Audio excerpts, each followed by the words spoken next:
hit the bell so you can get notifications when I upload new videos, and smash the like button. So this is just going to be an audio version of the AquaStarGoddess show. Oh. I know I created my own echo. But listen, y'all. Like, okay, so I was just so I just woke up. Now y'all know last night I was drunk, okay? Drunk. And for the first time in a long time, because I haven't had anything to drink in weeks, right? It's been a while. But yesterday, it's the first time I had something to drink. And I didn't have very much to eat, so it didn't take that much, honey. It took me probably 2 cups, maybe 3. I might have had 2 or 3 cups or whatever. Anyway, so I also am coming here because I have noticed something that I want to talk about and that I want to document so that I can come back to this conversation and build upon the concept. Okay, so let me tell you something. So I have a friend, right? And I have this friend that I literally get disoriented by, right? This person literally will say things sometimes that I get completely disoriented by. Like, I completely am confused and like, okay, so let me just say it like this. Let's just say you live on the east side of the city, right? On the east side of the city, you know that street, you know the next streets, you know pretty much all the surrounding areas of the east side, right? And let's just say that you have a friend that lives on, I guess, the west side, but let's just say the south side, right? But you could say the west side because the west side is the complete opposite of the east side, right? So fine, we could do that way. So the person that lives on the west side, right? It's like you have a conversation, you're talking, blah, blah, blah. You're trying to say, okay, well, you know, like we cool, we good, blah, blah, blah. You know what I mean? Like you are right over there, stuff like that. And then this person's like, yeah, I'm on, and I'm trying not to use the actual word, so just bear with me while I come up with alternatives. So let's just say that this person mentions, okay, relationship street or sex street, right? And you're like, huh? I'm on French Street. Like, what are we talking about? So, okay, so the reason why I'm saying this is because I feel like I've had conversations, you know, that completely throw me and blow me, okay? Like, literally, the conversations completely throw me and blow me. Let's just say I'm having completely 100% platonic relationship. I'm not relationship, platonic conversations. And then somebody will mention sex out of that conversation or even relationships out of the conversation. And I get completely confused. So much so that I no longer am able to even function within the conversation because I feel completely disoriented. Because I'm nowhere near that street or that conversation. I'm nowhere near neither of those streets or neither of those conversations. So when you're like, oh yeah, there's a blue house on this street, there's a greenhouse next to it, and then right after that there's a van parked outside. And then you're in your neighborhood and you're like, okay, I see the blue house, I see the greenhouse, and I see the van, but I still don't see relationship street or sex street. Like, I'm not pulling that up on the map. It's nowhere near on the map because it's not in the same fucking area. It's not in the same fucking city that you're in. So you are going to be discombobulated. Because you having a conversation with somebody and they trying to give you directions to a place you're not even next to. You're not even near that conversation. So it never computes to you. So I'm feeling frustrated because I feel like I'm not even frustrated. It's just more so like it's something that I'm noticing, rather. It's something that I'm observing. Because actually, this has happened a couple times. Like, okay, let me just say it. So like sometimes me and Gino will just be having a conversation about some stuff or whatever. and we're talking about like the kids or something like that, and then all of a sudden out of nowhere he'll say, oh, what about this and da da da. He'll say, oh, so let's just say we're talking about the kids or something like that, and then maybe he'll like start talking about his car or something, or like his game, and I'm like, what? Like, how did we get here? You know? So I just feel like I need to learn how to maneuver in those types of conversations where the conversation goes from we on the east side of the city to now this motherfucker's in a whole nother state, a whole nother city, a whole nother universe. Okay, because it literally, I noticed that this is something that's happened multiple times, and it happened so many times that now I'm like noticing that that's kind of the pattern, but it completely confuses me to the point where I'm literally unable to function within the conversation anymore. My like I'm literally I just like I have to pull out completely from the conversation because I'm literally confused. Like I'm literally disoriented, and now my brain, like I feel like I'm in a fucking twilight zone or something. Like I feel like I'm in a goddamn, I don't even know. Like I feel like a spaceship just grabbed me and took me somewhere. You know what I mean? Like I feel like that is very frustrating. I don't even know if frustrating is the right word. Maybe the word is that is very disorienting. Like I feel like I'm in a delirium after that point. Like I will say the first time I took shrooms, right? And I'm trying to remember the first time I took shrooms because I don't really recall actually which time was the first time. But the first time that I took shrooms, excuse me, I remember it being like it was so interesting how it happened because it's like you're just normal, like you're sober, and then all of a sudden bam, you're high, like you know what I mean, like all of a sudden out of nowhere, like boom, high, like you know what I mean, like just boom. And matter of fact, it happened like that for the first time I had edibles. That's really how it happened the first time I had edibles. I'm chilling, I'm chilling, I'm chilling. I'm not feeling nothing. I'm not feeling this thing. And then boom, you high all of a sudden. Like all of a sudden you just straight up high. That's how I feel when these conversations occur. And I am literally, like I said, completely disoriented. Because now I don't even know how to function in this conversation because, first off, I don't want to just snap and say, what the fuck are you talking about? Like,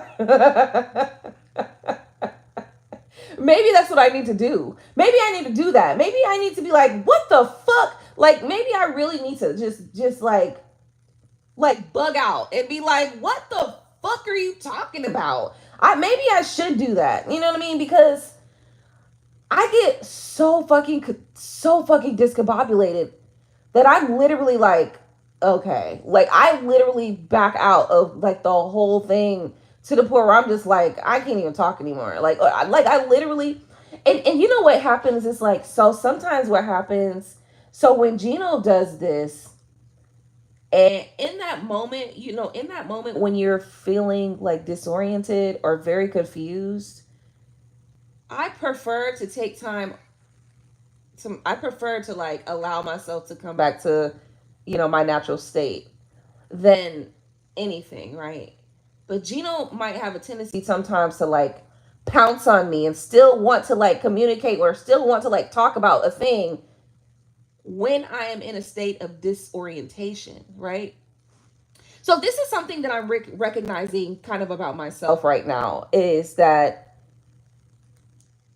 when I get confused, like I literally will prefer to pull all the way out of the situation, gather myself, because I am 100%, remember, I'm 2000% confused right now. And oh my God, I feel, so there's a couple things that I'm learning about myself. First off, I definitely need to be having a faster response rate than that. Cause like sometimes I'd be like, I'd be disoriented. I just like, you ever just turn around and just start walking the other direction like that? Like that's literally how it happens for me. I literally just be like, what the fuck? And then I just go somewhere else. Like I don't have time for this. Like, you know what I mean? I just go somewhere else, completely somewhere else. Like, cause no, like what is going on here? It's like if you're walking down the street, right? Like you're walking down the street, da da da da. It's nice, it's sunny. You know what I mean? You're having a good time. You're feeling good. You're looking good. All this stuff.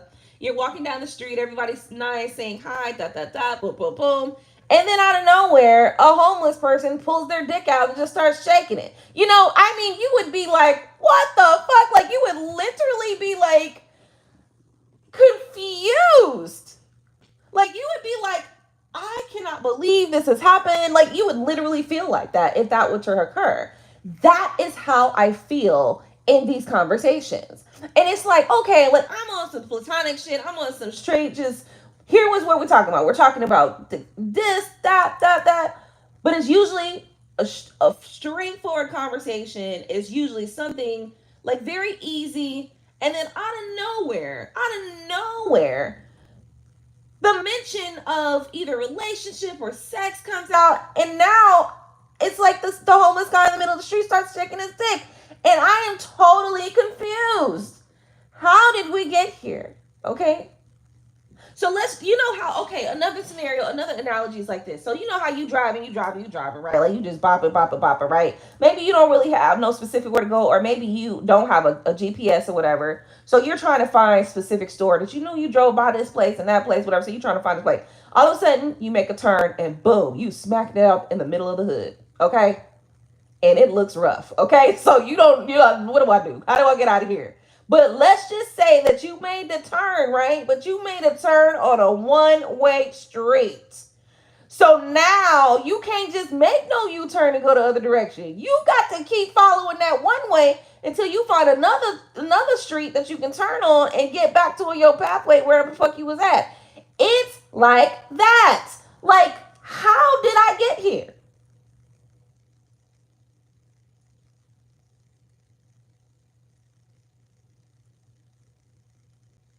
And I'm not saying that this conversation, I'm not even saying that Gino is the only person I've had this type of conversation with. No, I'm actually saying that there's a whole other person that I've had this type of conversation with, that, and this person specifically does it so much that I'm often like dumbfounded. Like, I mean, when I say dumbfounded, I mean dumbfounded. Like, I am literally like unable to complete the conversation because I am so fucking confused. How the fuck did we get here?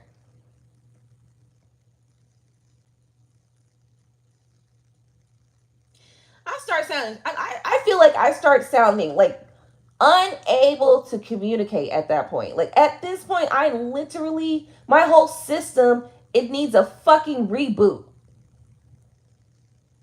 Because how the fuck did we go from talking about this specific thing right here where I'm addressing something specific, and then it turns into relationship talk or sex talk? How the fuck did we go from here to there?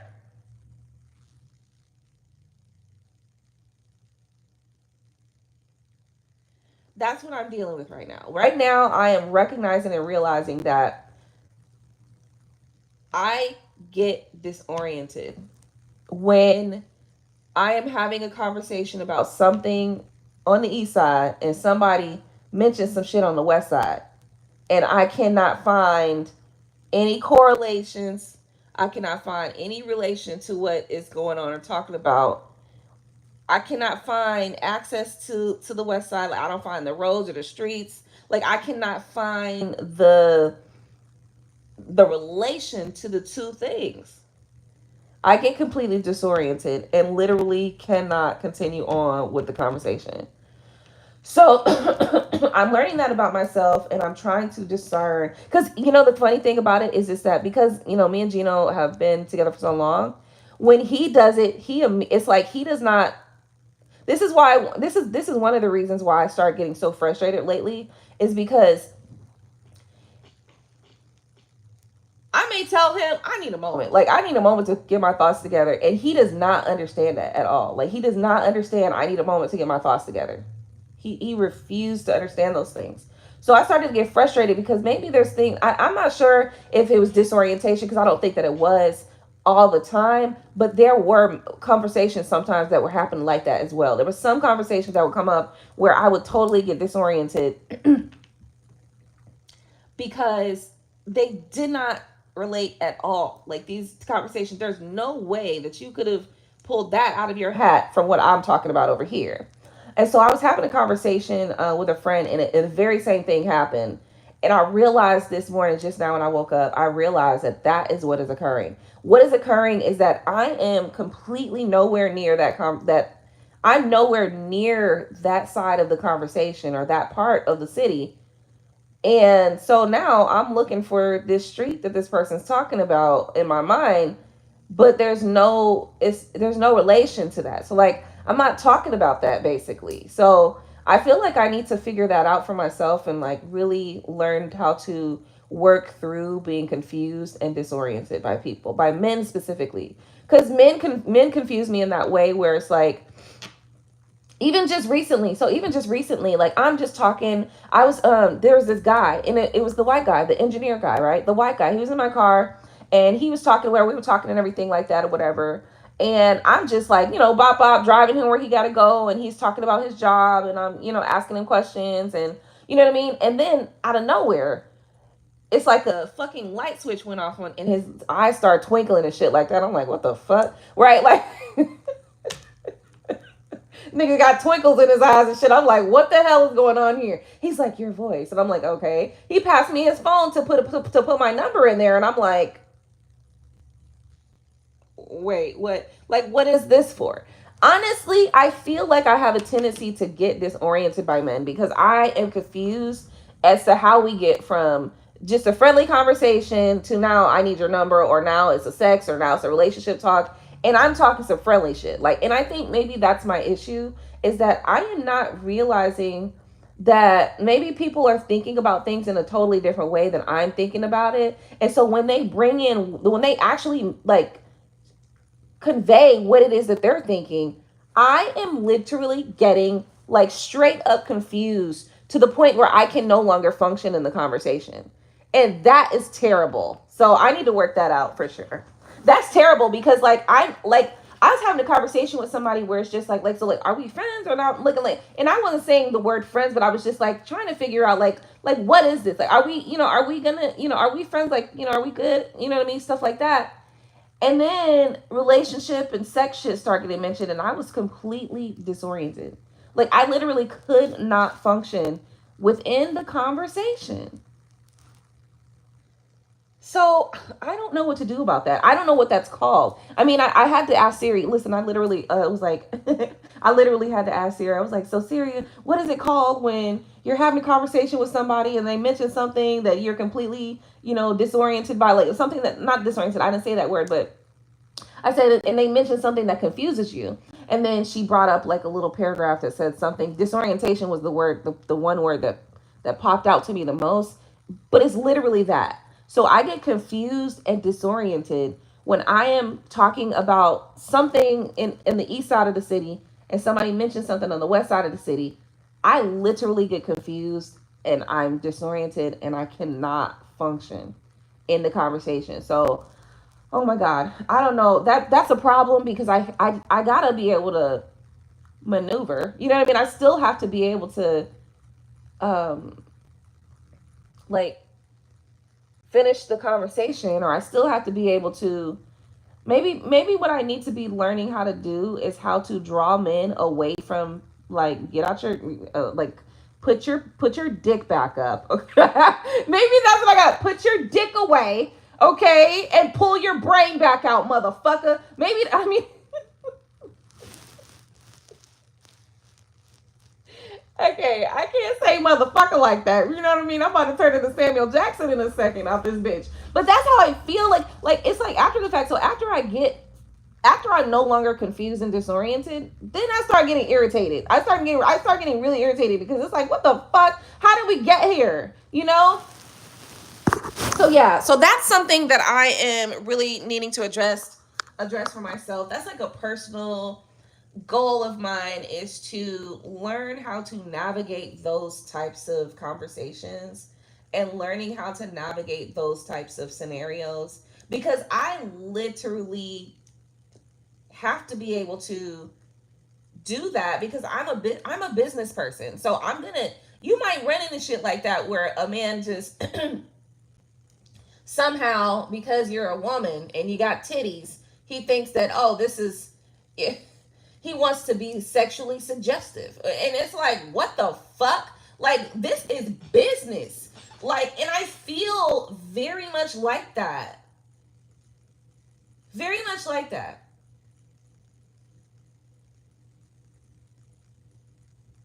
Oh my goodness. This has been good. Thank you for this, because I needed this. I needed to be able to talk through those thoughts, because it's so frustrating. It's like, what the fuck are you even on? Like,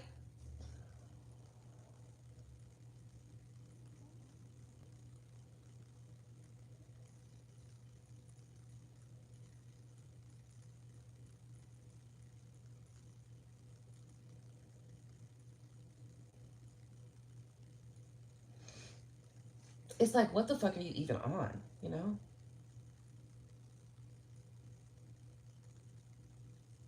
It's crazy now, because now I've got like multiple, or it's not just with one person, right? So it's not just with Gino.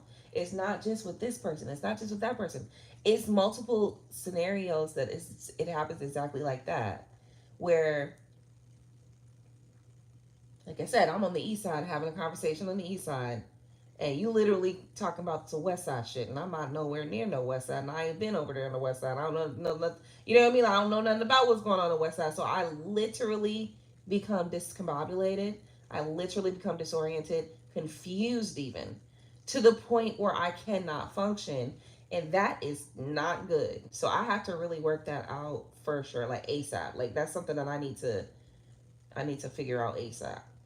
Maybe I need to maybe I need to give myself, maybe I need to make like a list of rebuttals. When somebody said, like, maybe I need to make a list of rebuttals when somebody says some shit that's completely off the wall to me, and I just be like,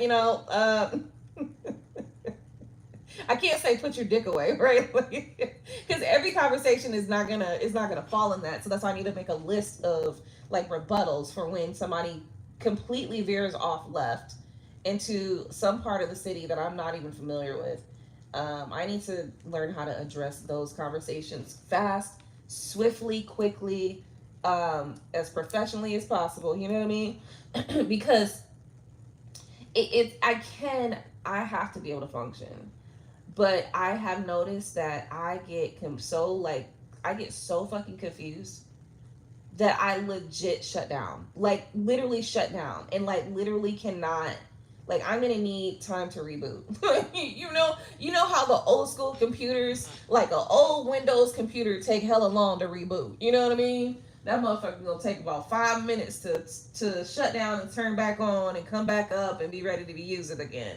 It literally be like that. Like, it literally be like, I need to my system's gotta shut down. It's gotta restart.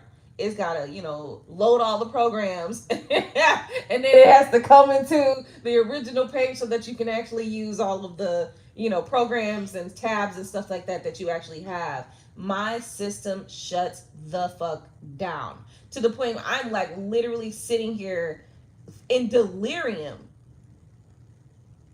complete delirium. Because what the fuck are you talking about? How the fuck did we get here?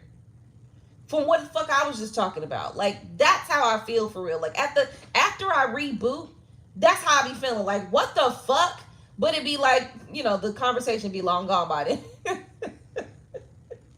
So I got to learn how to pick up faster, much faster than that in those types of conversations, because I really feel like I mean, I have to be able to function, and I know that there are going to be men out there, especially in business. There are going to be men out there that for some reason they just feel like they have to like sexualize shit. You know, that's what it is. Men have a tendency to sexualize shit, and a lot of times, nigga, I'm totally on some platonic shit. And why the fuck do you want to sexualize a conversation that's straight platonic? Why the fuck do you want to sexualize a platonic conversation is interesting to me. Like, what the fuck? So, like, that irks me. I won't say irks me as it doesn't, I won't say I get mad, but I definitely get discombobulated. I definitely get disoriented and I definitely get complete confusion. Like when I say confusion, I literally, like when I said, oh, Windows system got to shut down and reboot, it'd be like that. Like literally my whole brain stops working for a second. And I gotta fucking reboot my whole system to understand how the hell we got in this conversation. How the fuck could you say, how the fuck, why the fuck did you sexualize that conversation, right? Like, so I need to get like, I need to just get better and faster. I need to sharpen up. I need to tighten up on that response tip right there when men sexualize non-sexual conversations. Cause literally I just can't function. Like I legit shut down.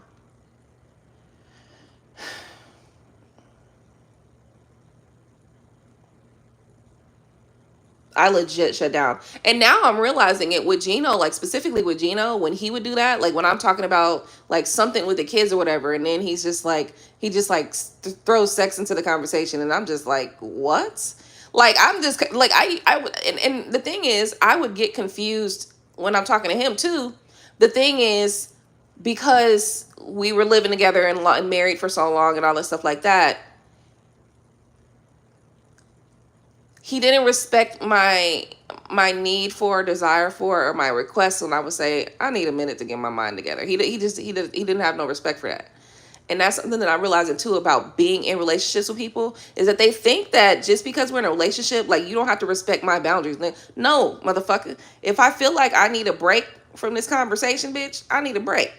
And it don't matter whether you think that you should have some sort of um seniority or some shit. Like, no, you ain't got no seniority over me. So that's where the conversation really, like in the future I would love to talk more about ownership in relationships, how people feel that when you're in a relationship with them that means that they own. It's like, no, you don't fucking own me, and you don't own my mind, and you don't fucking own everything that I do. Like you can't. No, like, and that's frustrating because people, it's like when you're in a relationship with people, sometimes it's like they seem to think that that means now that everything that's yours is theirs and everything that you do is theirs. It's just, there's there's no separation as it relates to your individuality, because I have a need still, regardless of whether I'm in a relationship or not. I have a need for my personal time, my personal space. I have a need for my own specific things for me that have nothing to do with you. So I'm starting to recognize that in as a necessity, for whatever future relationships I get into. That's an absolute necessity. You have to understand that I need my fucking personal space. Goddamn it, give me my privacy, give me my fucking personal space. And listen, I get it. You wanna cuddle from time to time, we can cuddle. But once I need my fucking personal space, I need my fucking personal space. And if I'm asking you to, if I'm telling you that whatever conversation that we're having, I need a moment to think. Give me a fucking moment to think. Because you don't even know why I'm asking you for a moment to think. That's the thing that's really crazy to me. It's like sometimes I'm asking you for a moment to think because my mind just stopped fucking working, because whatever the fuck you just said, you know what I mean, just fucking confused me to some degree, or to the point where I can't even answer you properly. I can't even give you a straightforward answer. I can't even give you an honest answer. Matter of fact, because I don't fucking know right now, because my brain stopped working. So these are some things that I'm just kind of recognizing right now for myself. And I don't know if you have experienced this at all in your life, but I am noticing, I just noticed, I woke up just now because like last night I got drunk, and literally I think I might have had like maybe 3 drinks or something, 3 cups or something of that little thing. So maybe like, yeah, probably like 3. And I was there. But I know that I had a conversation. I had called Drea, whatever, we had talked a little bit, but I know I had a conversation. And then I also know that a part of one of the conversations that I did have, I got totally discombobulated and confused. in the conversation, because it was one of those things where here I am talking about something over here on the east side of the city, and somebody else is talking about something on the west side of the city or in a whole nother city. And I'm just like, what the fuck? Like, I'm not even at that moment. It wasn't even what the fuck. It was literally disorientation. Like, literal disorientation happened to me. And I literally had to reboot. Like, literally. When I say literally, I mean literal. Okay. So that's definitely, I got to work on that ASAP.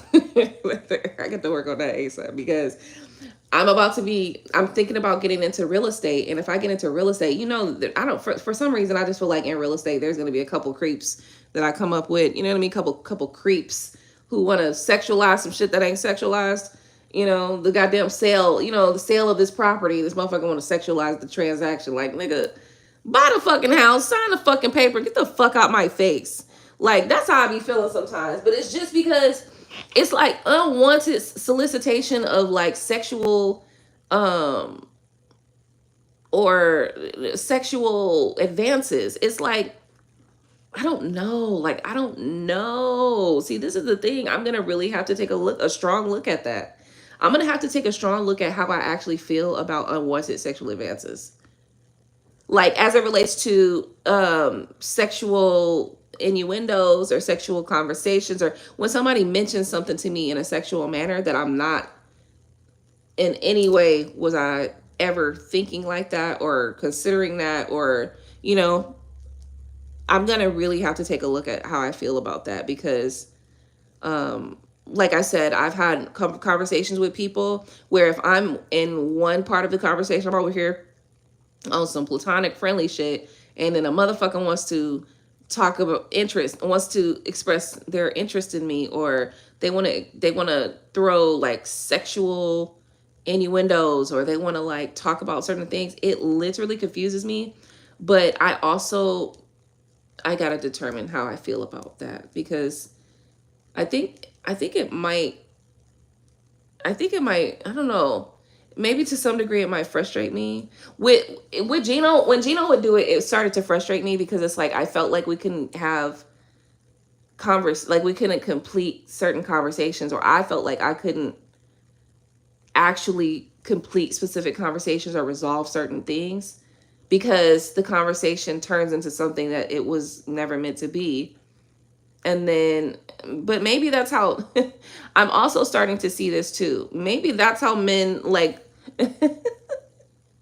like maybe these men that are doing these things have no idea how to like turn a conversation into something sexual. So maybe they just do it like out of nowhere, and it's just like, what the fuck? Like, I'm starting to see that maybe that's what it is. Like, maybe they just don't know how to introduce like their desire into the conversation. Like, they may be having like desire, they might be thinking about sex, or they might be like sexually attracted to you or something, and they don't know how to introduce it into the conversation without being a fucking creep. Honestly, that's just how I feel. They don't know how to do it. I'm pretty sure at this point they don't fucking know how to, and that's what it's come down to. So they just insert in at any point in the conversation, and you're like, what is going on here? Like, who the fuck said anything about that? And that's literally how I feel. I feel so like, what the fuck? That's literally how that's the only thing I can express. That, and then of course I do get like totally confused, and I have to reboot. I have to reboot. I have to reboot. I have to literally start over. And I literally have to start over, because my mind cannot process this stuff. Like, my brain literally cannot process or function at all with any of what just happened or went down or what you just said. None of that. All of that is literally shut my brain down. So that is something that is very interesting for me. Something that I will definitely have to take a look at and really figure out what that is all about. because it is and it's like it's not just because I was thinking about conversations that I've had with Gino where it was like that, and like the same thing happened. It's like I would literally feel well with Gino because it started to happen so often. I would get frustrated because it was like, okay, now I feel like it doesn't matter what I'm talking about. Ultimately, really, you don't give a fuck, right? And that's another thing I'm discovering too about men. They don't really give a fuck about anything that we got to talk about unless it has to do with sex. And I think that's frustrating too. And I won't say all men. I will just say the men that you have been involved with, it's just so frustrating because it's just so it's like good lord, like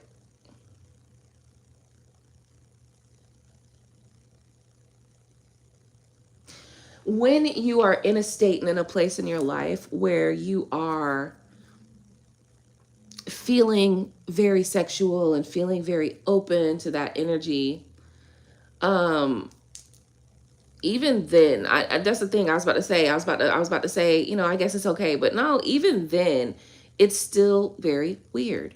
Like, yo, like I mean, why the fuck am I over here talking about electricity bills and fucking, food lists and, shopping lists, grocery lists and shit like that, and how does sex come into the conversation is what I want to know. How did that happen? And this is just a scenario. This is not an actual conversation that happened, but it might have. But I'm just saying, like, this is how it be happening. It'd be like, oh, I be talking about like laundry or some shit, or like grocery shopping or some shit like that. And then it's like, huh. And then talks of sex comes out like out of no fucking where, and I'm like, okay, I just uh what? Like that literally how my mind just stops. Like my mind just be like, it just shuts down. My mind literally shuts the fuck down. And I no longer can communicate or converse about that thing because I have no clue how to proceed in the conversation. Because one, how the fuck did we start talking? I was talking about groceries and electricity bills. How the fuck did this turn into a sexual conversation?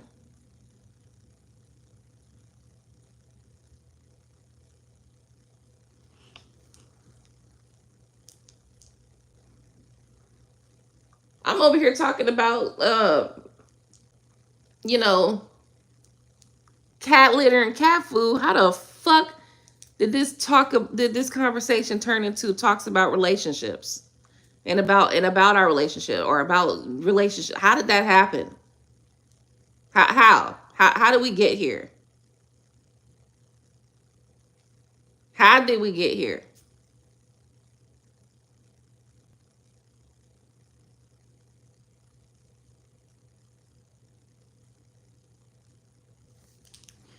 So I don't know how I'm going to address that because I think it needs to be addressed swiftly because especially I've noticed it before, but I didn't I didn't realize that it was it was impacting me like that. I didn't realize it was impacting me like that. It just did, right? Like and I as I think back, every time I did. Every time something like that was going on where I'm having a conversation about some friendly shit or some platonic shit or some laundry shit or some basic regular everyday shit, and then somebody draws the conversation to either sexual or relationship shit, every fucking time that has happened, I have become disoriented and confused and cannot complete the conversation. So no, it needs to be addressed immediately. Management. You know what I mean?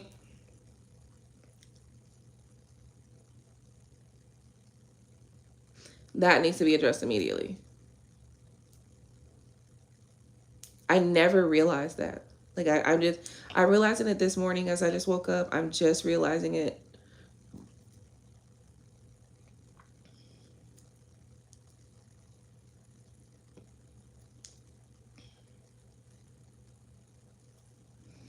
I'm thinking of right now about the Walking Dead series, and it's when they were at the graveyard. Remember they were at the graveyard and they were trying to get through the gates.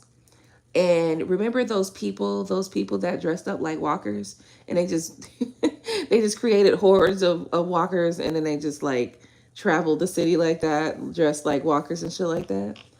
So I'm thinking about that scene for some reason. After I just said that, I'm thinking about that scene where they was trying to get through the graveyard and trying to get away from that group of that horde that had the real people in it.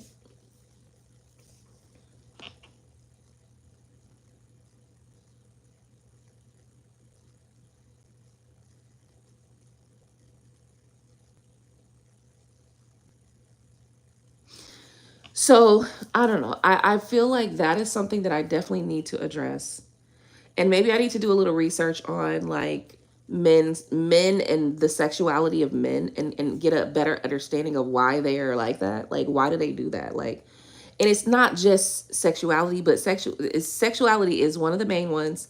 But even with relationship conversations too, it happens in a way too for me that where like I said, it's complete platonic information or conversations, or conversation about laundry, or conversation about grocery lists, or conversation just about basic shit, and then all of a sudden the conversation gets drawn over here, and I'm literally like, how the fuck do we get there? So I think I need to do some research and some study on like how the male processes information about like relationships, about sex, and maybe even about like how they process conversations, because it doesn't make sense to me at all, honestly. And like, okay, so for like people so like for instance, because me and Gino were together and we were married and shit like that, when he would come up those conversations, he didn't feel like a creep, but it was very, like I said, disorienting and confusing. But like if this is some person on the street that would do that, then it would be like that's a fucking creep. So when people that you are actually attached to in those ways do that, or does that make them a creep too? Are they a creep, or probably not, right? Because you guys have had that introduction to like maybe that like that type of connection or that type of bond. Um yeah, so obviously they're not a creep, but it's that's the behaviors that creeps do sometimes. So I just need to understand, like, why do men do that? Like, why do y'all do that? Like, what the fuck? Like, why do we be on conversations talking about groceries, or talking about, talking platonic shit, and then you motherfuckers take it to like a relationship talk, or take it to like a fucking sexual talk, and you like, what the fuck? How do we even, what street did I turn on, and how the fuck do I get off this one-way street? Um, so that's something that I'm gonna have to figure out. I'm gonna maybe write like a list of rebuttals. I think I need to write like a list of rebuttals, and just like have them like in my arsenal, like practice the motherfuckers in the mirror and shit like that. So when the shit comes up, I can say it. And they gotta be witty, they gotta be funny, they gotta be like witty and funny rebuttals and responses.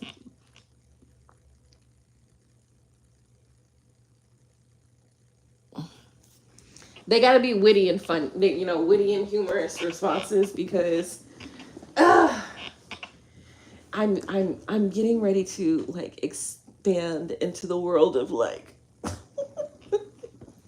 men, and they will, of course, they want to devour your girl. I don't know. I mean like maybe not so much, right? But it's possible. You know what I'm saying? Like I ended up, like I was just going to the liquor store yesterday, and I won't say accosted, but accosted is one of my favorite words to use, but I wasn't accosted. But this guy, he was trying to sell me some stuff, which I'm actually realizing I spent too much on that, because you know why? The smell doesn't last.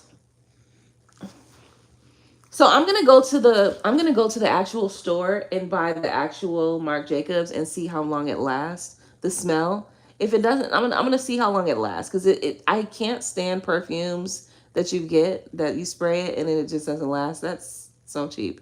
Like I don't like cheap perfume. I can't do that. So the last perfume that I bought was Versace from Sephora. So it's the real deal. So when I saw him yesterday, I was like, oh, you know what I mean? I'm always like trying to support Black business. It's on Black entrepreneurship. I'm always trying to support that. So oftentimes, if somebody walks up to me with something to sell, and if it's a product that seems decent, oftentimes I buy just because just literally to support Black entrepreneurship.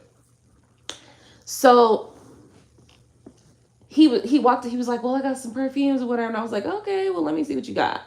So I bought it, but I don't like the fact that the scent did not last. It's not lasting very long. And I don't need to spend $40 on some shit that I can go, you know what I mean? Like at the goddamn, you can go to Burlington and they got like all these scents on the thing for $6.99. So like, I get it. He's selling luxury, but I don't mind. Like if I wanted to buy the luxury product, I will go buy the luxury product. You know what I mean? Like I will go to Sephora or wherever they sell Marc Jacobs perfumes and buy the Marc Jacobs perfume. I don't need a knockoff. You know what I mean? I'm not interested in knockoffs personally. I'm gonna buy the real deal thing. But that's just me though. Like I'm not. If you do that, that's fine. Like I'm not tripping about that. But like I said, I was trying to support Black business, so I ended up buying it. But I feel like, dude, it's not giving. It's not giving. So, but anyway, like I was going to the liquor store and he was just like, oh, he was like, you want to try the perfume? I was like, yeah, that's cool. That's no biggie. He's like, you got beautiful eyes, and then he's like, here, why don't you just take my number, in case she wants more stuff, which is cool. Like it's okay. Like I get it, but also, um, yeah, I think I just need to probably prepare myself for that. That's so funny because it's like when I'm thinking back over like the last 8 years, half the reason why I maintained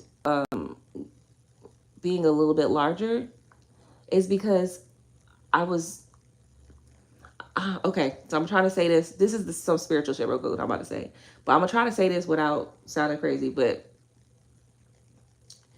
so there's been several years where I would be dressed up literally in like a hoodie, and not, I won't say sweats, but definitely like just some regular, maybe some leggings and a hoodie or something like that. And there have been times over the last maybe 10 years where I've literally put myself in a space where I was trying not to attract male attention. And I don't know why I did that. I think maybe I was feeling, sometimes when I did that, because I don't say it's the whole time it's like this, but sometimes when I was doing that, it's because there's things that I feel that I need to do. And male attention can get you in trouble as it relates to accomplishing your goals. So like when it comes to accomplishing my goals, like I feel like male attention takes you away from accomplishing your goals. And maybe not male attention, but like let's just say you get involved with a male. You know what I mean? When you're in male involvement, when you're involved with a man, it takes you away from your goals. So oftentimes over the last multiple years, I've been putting myself I've been cloaking myself, for lack of better words, and cloaking myself in such a way that I'm trying to attempting to appear not as attractive as I am. And so it worked for a while also because me and Gino was together and I would always be like, oh, I'm married, or I would look away, I would look down and look away and not, I never gave eye contact to men. And I still tend to do that sometimes. I still tend to do that. I don't really give men eye contact unless we're talking business, or if I'm maybe romantic, like if I'm romantically involved with you, maybe. But generally in public, I don't give men eye contact. And the reason for that is because I don't want them to be attracted to me. Right? So I'm now getting to this state where I'm just like, okay, I just want to do my little self-love thing, and I just want to feel good and pretty and make myself pretty and stuff like that. And boom, soon as I do that, and obviously me and Gino aren't together anymore, but boom, soon as I do that, all these men are coming from every which way trying to holler at me. And so I was frustrated about it last week, but now I guess I'm not frustrated. Now it's just like, okay, how can I maneuver? How can I use that to my benefit? Well, not really use it because I really haven't thought about it like that, but I'm trying to determine like how can I maneuver in such a way that I will not become distracted by by men, okay? and I can still accomplish my goals. And I think what I did discover is, well, you just use that attention to further your goals, I guess. And that's basically what I've come down to. Because of the fact that if you're going to, just like with the guy, he was like, okay, first off, I parked and, he was like right there and his car was kind of like hanging out of the parking spot. And he was like standing like almost in the way of the parking spot that I was going to. So he moved out the way real quick. And then when I got out the car, he was like, I don't know, he said something, but he was like, oh, I got some perfumes or whatever. And I was like, oh, okay, cool. So even though it doesn't have to mean like male involvement doesn't have to just be a distraction because you are literally romantically involved. Sometimes it's just that they have some agenda, and sometimes along with that agenda, they found you attractive, and so they want to take up some of your time. even if it's just enough time to sell you this thing that they have to sell you, right? What I'm saying is that sometimes other people are coming into your experience because they have something that they want to give you, offer you, or whatever, something that they want to get from you as well. But sometimes that can also be a distraction, because then as soon as I bought his little perfume thing, I was like, okay, thank you. I ran into the liquor store. When I came out, he was just like, I don't know if I asked him, does he do good in the area? Because what I was thinking was, okay, so he stands out here and he talks to people about selling perfumes. I remember a long time ago when I actually did that for like one day, right? But if he has enough hustle to stand out here and to sell perfume all day, it made me think, okay, how can I hire this person, basically? That's basically what came to my mind. My mind was like, okay, what kind of job can I create for this person? Like, what kind of product can I get and offer for this person to sell my product? So that's what it turned into for me. So for me, when I asked him that question, it turned into like a professional thing. It turned into, okay, how can I use this person's hustle to advance a business idea or a business concept or something like that. So that's really what it was. But then he was just like, oh, well, why don't you take my phone number, da da da, in case you're one more perfume, wink, wink. But in reality, obviously, that's just an opportunity to get closer. Because then he was like, you got such beautiful eyes and shit like that. And I'm just like, okay, like, right. But for me, it's not like that. For me, it's like, okay, how can I use this in business? So when he was out there and I saw him selling the perfume, whatever, he kind of talked. He's a decently friendly person. So I'm like, okay, my thing is, how can I turn this into a business move? How can I turn this into making money? So, but maybe that's what I just need to do. Maybe the male attention is not the worst thing in the world, especially because I know how to transmute shit. So maybe I just need to transmute the shit, and because it just frustrates me though, because I feel like the fact that I started this conversation talking about the disorientation and the confusion that I have when I am talking about one thing, and then the person that I'm talking to on the phone, generally a guy, completely changes the conversation to something else that I really wasn't on. So that's where that conversation started, right? And so now I'm here at this point in the conversation where it's like the male attention can definitely be a distraction in general. And now I'm also recognizing that for the last maybe 8 to 10 years, I've literally been I've been flying under the radar. So I have been dressing myself down. I've been dressing down to not appear attractive to men. I have been doing less. I've been staying basically in the house, put up, to not attract men. There's been a lot of things that I've been doing just to not be attractive to men. Literally, there's been I gained weight but then I didn't like immediately, like sometimes I didn't immediately lose the weight because I'm trying not to be attractive to men. And so I'm realizing that right now, along with the other things, that even still, like, look, even still, even though I've gained weight, I'm still attracted to men. So it's not my weight. My weight is not the problem. Men are attracted to me in general. I'm an attractive person. And I don't think that it's because I'm the best looking person. I think that I'm just attractive. I think that people are attracted to my energy, and it's not. And look, this is funny because listen, this whole channel is all about spiritual shit. Look, we talk about energy all the time, right? We talk about this all the time. I did not realize that my energy was that potent, is what I'm getting at.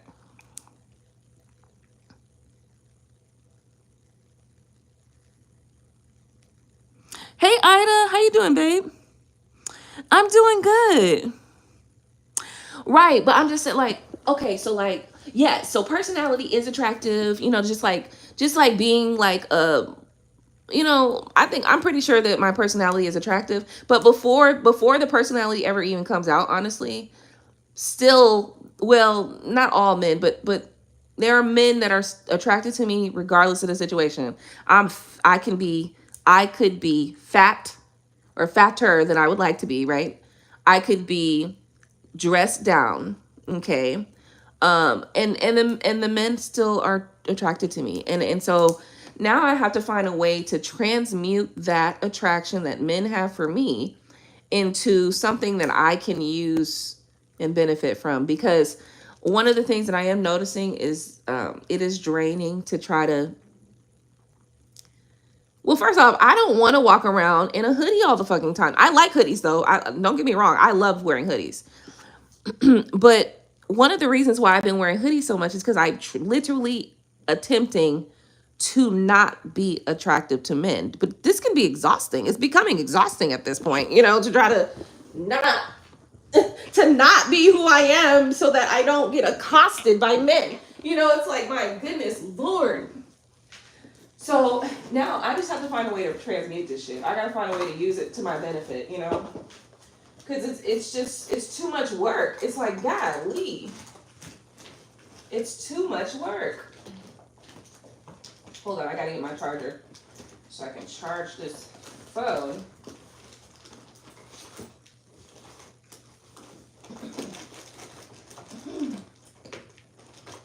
Oh no, I'm getting a little scratch in my throat. Let me find some ginger too. So yeah, I'm kind of working through that, and the conversation really started somewhere else, but it turned into this because it was kind of like a segue of the previous conversation. So it said, I love comfortable clothes with small, elegant pieces like jewelry. I know, I have that. Like, that's what I do. I have like my earrings and all those things like that. But like, I want to get dressed down. Like, I want to get suited and booted. You know what I mean? Like, so, but at the same time, I'm in this space in my life, right? So like right now, I'm in this space where me and Gino are not together right now, and I've totally completely separated from him. Whereas before, I was like, we were separated, but we were still staying together. So now I am completely separated from Gino. And although I am, hold on one second, let me move my stuff. Let me move my stuff over here. So although I am, and what am I trying to say? Like, I'm at this point right now, my focus is just like focusing on me and just kind of like getting myself just back to like what I like to do for me and what I love, and obviously for my kids and stuff like that. But one thing for sure that I'm not trying to do is like I want to say this in a way that's not going to be misunderstood. I'm not trying to find another man. That's what it is. So I'm not trying to find a man to replace Gino, if that makes sense. That's not my intention. That's not what I'm trying to do. That's not what I'm interested in. That's not my focus at all. So But obviously, men may find you attractive, and so when they find you attractive, they attempt to, you know, find a seat in your life, find a place in your life, right? And so, I'm just trying to figure out ways to like not be so attractive that men attempt to holla, or a way to take that attraction and use it to my benefit, or like transmute it. Because what I'm thinking of doing is just like transmuting that energy into like a business thing. So like, if you're an attractive person, you can use that to build your business basically. So I can transmute it in that way. That'll be fine. I can do that. I've done that before. So she says, when you feel good, you will radiate. That's even if you dress in trash bags. Oh, yes, okay.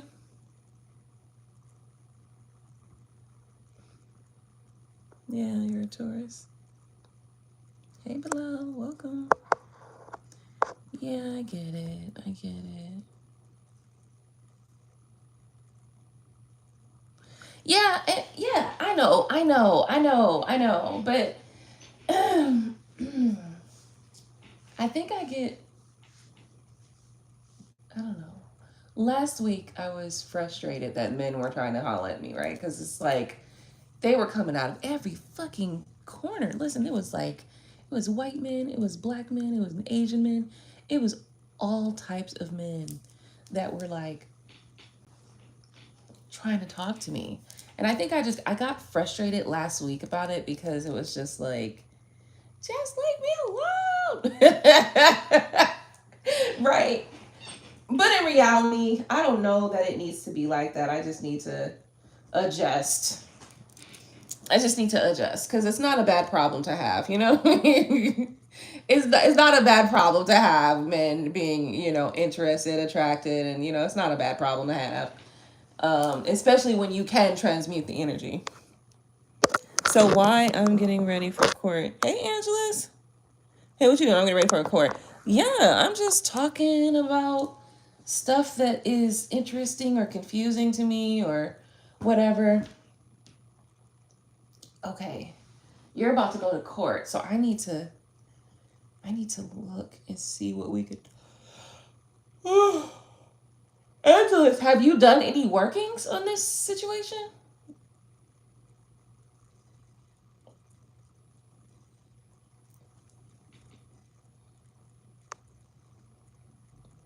Why are you in the dark, by the way? Oh, because I'm not fully honestly, I'm trying not to get fully too comfortable waking up because I'd really like to go back to sleep for a little bit. But that's really for real what the situation is. I would like to go back to sleep at some point for a little bit longer. But this conversation came up for me that I just had to discuss. And the original conversation that I started with this video with was like I've had conversations, platonic conversations with somebody or with people, and then men specifically, by the way. And then from this totally platonic conversation, a man will either bring in sexual or relationship talk into this totally platonic conversation. And that confuses me, and then I become disoriented, and I feel like I'm in the twilight zone because my mind shuts down, and then I am unable to function within the conversation. So I was just recognizing that is something that literally happens to me, that I completely am unable to function in the conversation after I have become disoriented. And so I was recognizing that and realizing that I need to find a solution quickly for that, because in business, and I'm thinking definitely like I want to get into some real estate investment deals, And you know, men can sometimes, even men that don't like fully know you, sometimes they feel like they can get sexually suggestive, or they can be suggestive or talk about a relationship or whatever like that. um so I need to be able to rebuttal that shit like this. I need to be able to just like snap back so fast. But when I get confused, literally my whole brain just shuts down and I gotta reboot, like literally like an old school Windows computer. I gotta shut that motherfucker down and turn it back on. And it takes a couple minutes for the programs to load. So I'm just understanding that about myself right now. And that's been happening to me for longer than I even realized that was happening. So I was really just kind of, the first conversation was there, and then it segued into how men actually express their sexual desire, or how they actually express their um, ideas about relationships or stuff like that with you. And so it made me wonder, do men even know how to like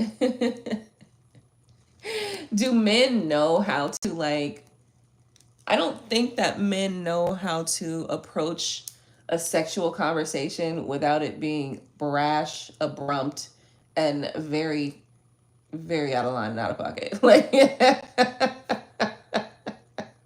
correct me if I'm wrong too, because I do not know. Seriously, I'm literally like just taking data from my own life and realizing that these niggas just don't know how to introduce their desire or their sexual ideas to the conversation, and they don't know when the conversation should go there. It's like they just do not know, so they just do it at any given time. You're talking about laundry, you're talking about the kids, you're talking about friendship, and you're talking about all sorts of shit that has nothing to do with relationship and sex, and they just throw it in the conversation, and it just disorients me. Like, I get totally discombobulated. So my ass, like, I have to shut down and shut back and turn back on. Like, literally, my whole life just ends for a second. I mean, like, what the fuck? So that's where the conversation started. And then it led to me trying to figure out, well, how do they, like, why do they do that? Like, right in the middle of a laundry conversation, you're like, yeah, we could go have sex on the washing machine. Like, what the fuck? Like, nigga, like, you are out of line, sir. So, yeah.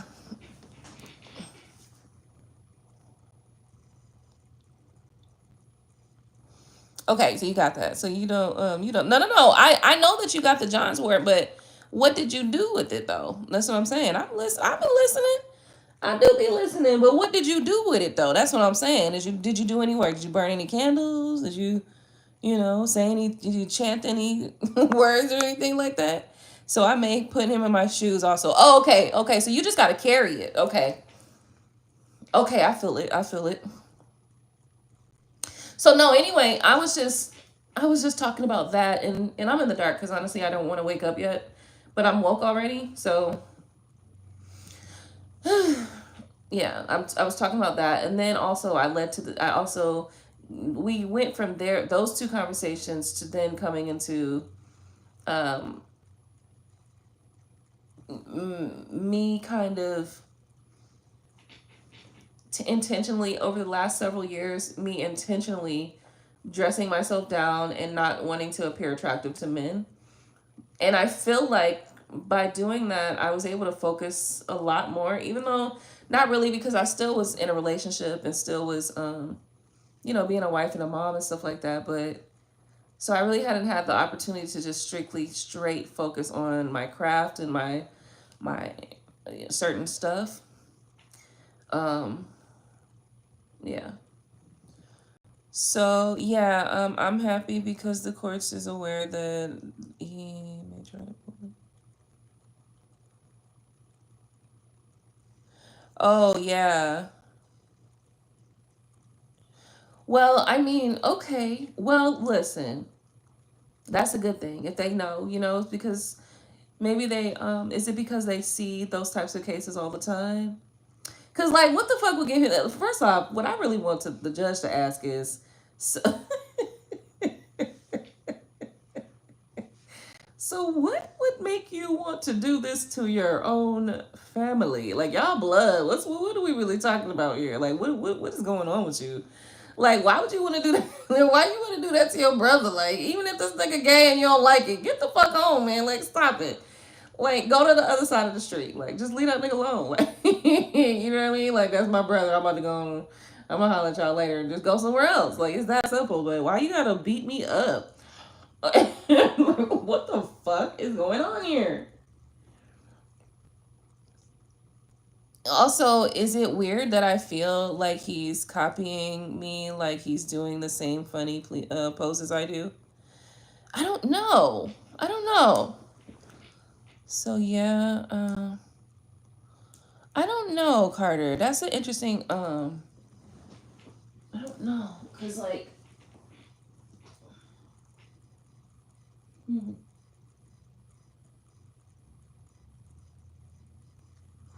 So like in like pictures on online or something.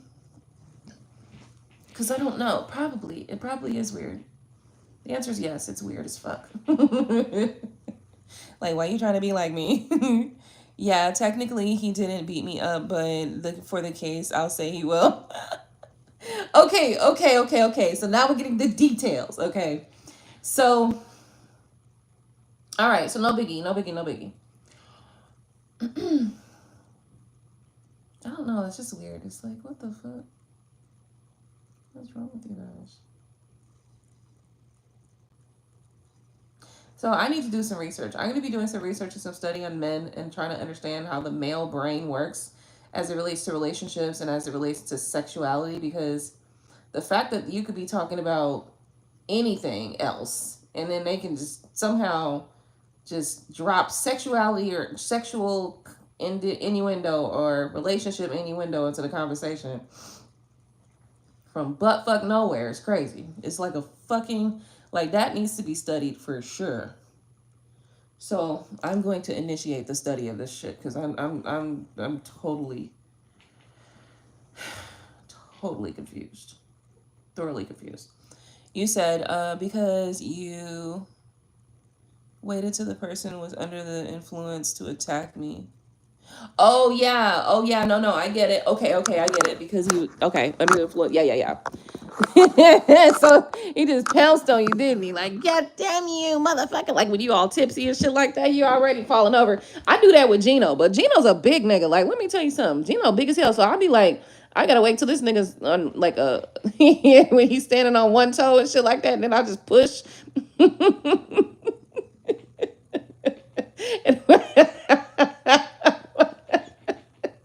That's why I knew I had to leave, y'all. Let me tell you, I did some slick shit.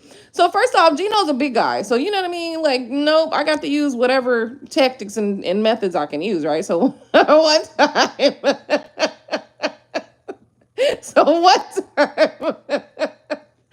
So one time Gino's there and he was drunk, right? So he was drunk. I just straight went and like I think I maybe 2-piece or 3-piece this nigga and then turned around and ran, nigga.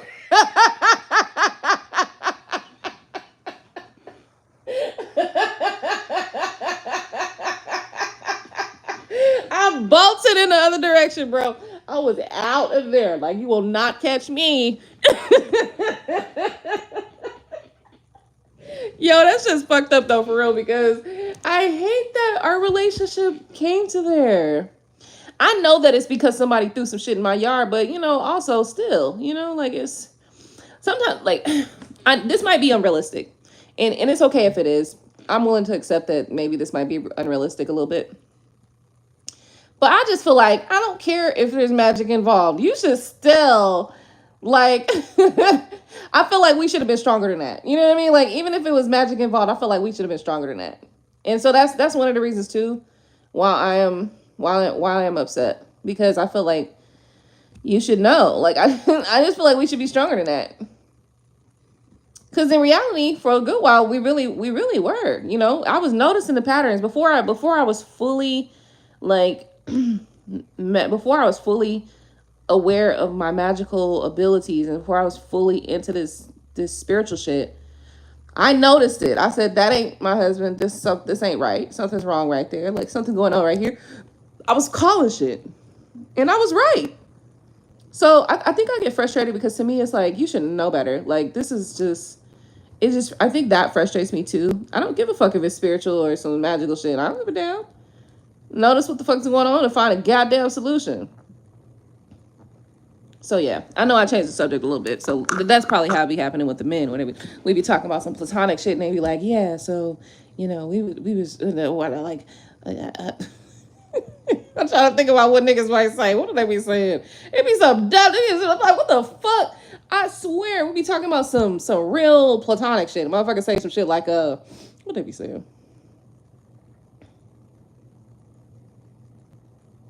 I don't know, some shit like, yeah, I know you've been thinking about jumping on this dick. Like, what the fuck? No, actually, I wasn't. Thanks so much for not mentioning some shit that was like, what the fuck? Anyway, moving forward. So let me see. You said, that's a good question to ask the judge. Okay. So I was wondering, should I write his name 9 times? Then write my name over him? Or put his name once, then my name. So hold on, let me go get a book, because I got a book over here that we can look at. So either way, I think it fine. But I want to make sure I dominate him. Then he's also in court for menacing another guy named Anthony. He's going to court for 3 charges. Oh, so they're gonna. Well, I wonder whose case comes up first. Is it yours that comes up first? Because if yours is third, that would be perfect. And let's just say that his case is with the same judge, that would be perfect. So that's what you want. Ideally, their cases with the same judge come up first, and then your case is gonna be like, oh, you a menace to society, guilty. And let me get this book. Hold on, let me get this book real quick so we can look. Let me get this book.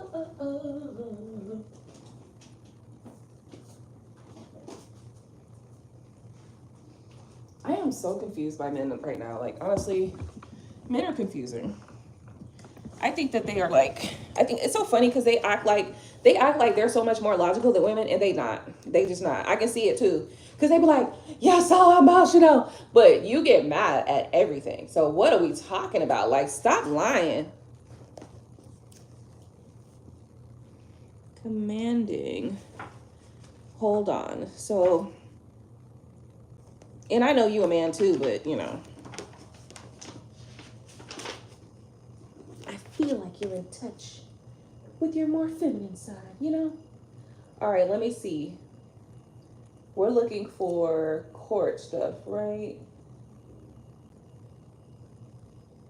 Angelus, why the hell you got me looking in this book and I want to lay down and go to sleep? Because you are live right now, that's why. That's why.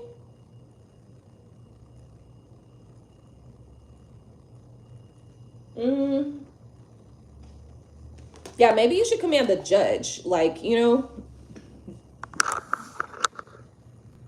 So hopefully it's the same judge, but the prosecutor is also gay. Oh, good. Like me, so yay. Oh, well, that's good. See, this is all stuff that's working in your favor, though. You know what I mean? Like, all of those little things that you just mentioned are going to work in your favor anyway. So that's a good thing. So good, it's working. So let's see what else we can find.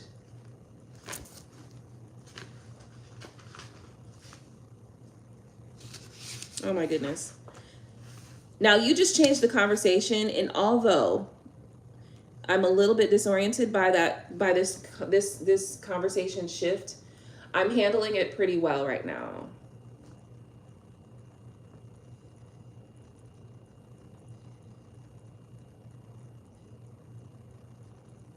Yeah, I'm handling that pretty well. But that's where this whole conversation really started, right? It's like I would get like totally disoriented and just don't know what the fuck to do or say. So I'm just gonna get off. I'm just gonna go somewhere else right now.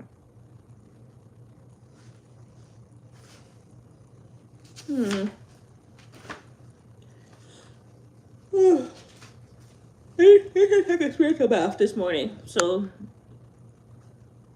No, it's okay. It's no biggie. It's on it, no, it's totally fine, honestly.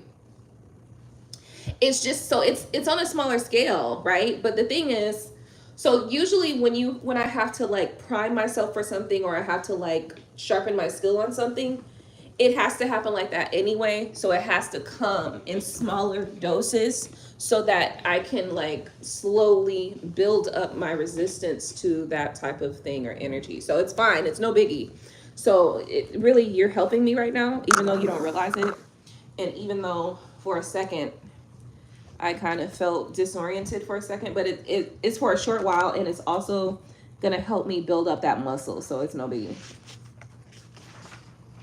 Because that's the thing. I was having a conversation with somebody, and I was talking about some like on some like on some friend type shit, like a friendship or like platonic shit, and then some shit about some other stuff was mentioned, and I completely lost like all focus of. I was so confused. So yeah. Magical gypsy water. Ooh, what's the gypsy water for? Let me see. Here's a recipe for gypsy water, which was used as a cure-all for just about anything, from mouthwash to hair rinse to astringent to foot soak. It also works nicely as a spiritual water for blessings, your space. It calls for lavender and rose essential oils. I prefer rose for this recipe since rose essential oil is cost prohibitive. Rose Absolute does the trick very nicely. Okay.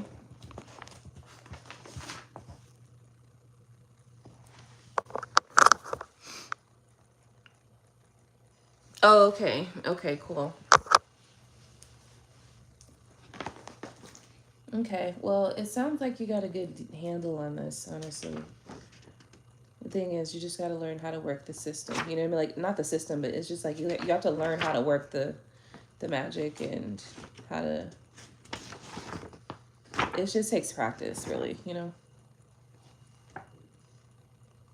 That's what really the. So last night you were asking about like why the older practitioners don't like they're not supportive of the younger practitioners. But that's really a part of the process, honestly.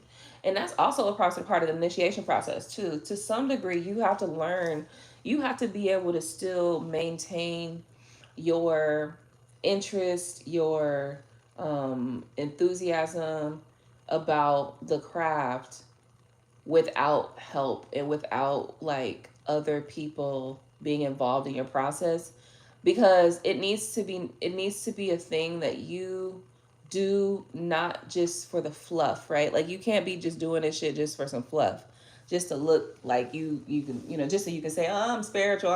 No, bitch, that's not what this is for. You know what I mean? Like, you just, a lot of people don't realize that the spiritual practitioners and like the shamans and shit like that really do a lot for the community, for real. And it really protect the community. And that's one of the things that comes out of this. But if you just doing it just to say you're a guru, you know what I mean? Um, then you just playing, And so a lot of the times that you think that people are being shady with you as it relates to like not giving you the information and stuff like that, it's because you have to want it enough, right? And that is literally a part of the process.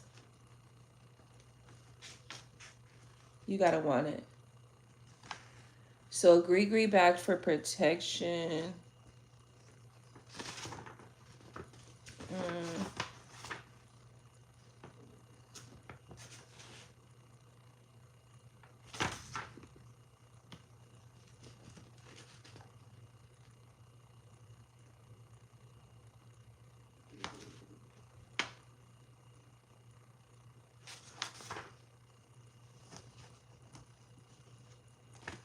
Hmm. It makes me wonder because that came up earlier. Go away powder. Okay, Tasman. All right, you got the to win in court. Here we go. Found it. I finally found it.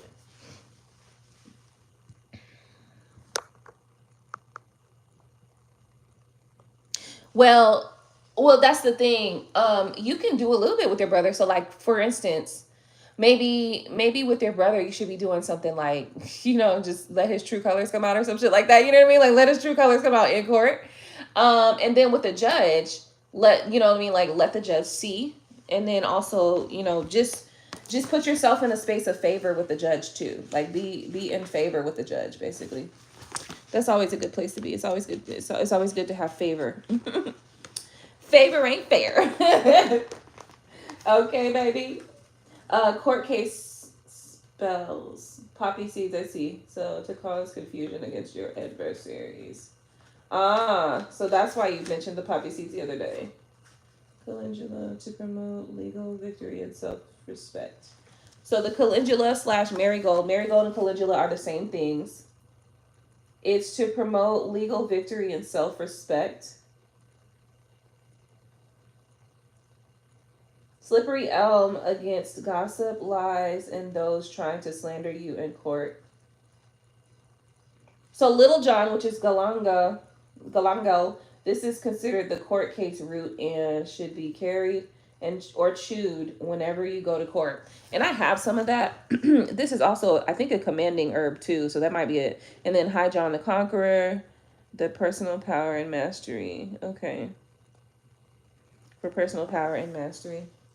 Then Solomon's seal for the judge's wisdom, especially when you are wrongfully accused. Okay, Psalm 7 and Psalm 35.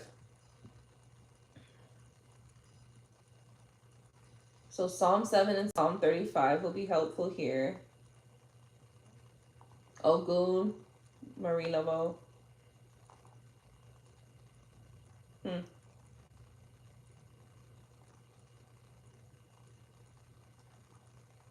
Day in court spell. So those are coming up. So I have the John the Root and my dominant paper thing going on. Okay, good. So let's see what else we can find if there's anything in here specifically. Hoodoo spell for justice. Oh, this one calls for graveyard dirt. And that's so interesting because like I was just saying like 30 minutes ago that I had this this visual of the Walking Dead scene where they were trying to get through the graveyard and those people that dress up like walkers was there. So something about graveyard dirt is probably going to be very helpful if you can do it. Like if you can manage to do it, okay. If not, no worries.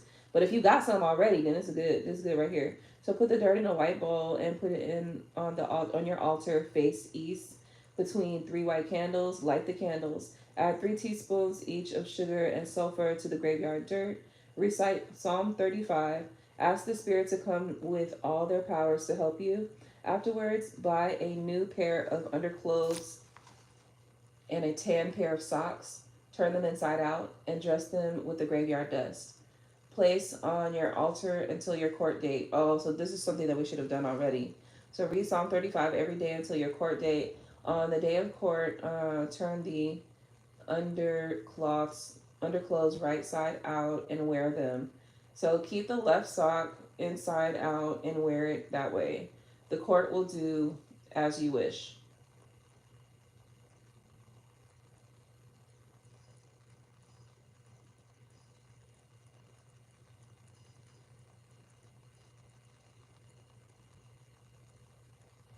To win a court trial.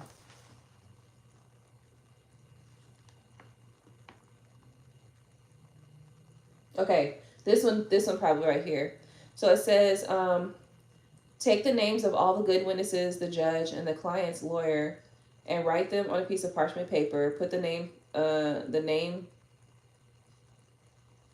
papers in a dish and pour sweet oil over them. Burn a white candle besides the dish every morning for 1 hour from 9 to 10. On the day of trial, put the dish upon your altar and don't take it down until your trial is over. Okay. Write the names of your opponent's lawyers, witnesses, and judges on the piece of parchment paper. Buy a beef tongue. Okay, that one we need more time for. We're looking for something that's going to work today, right now. What time do you got to go?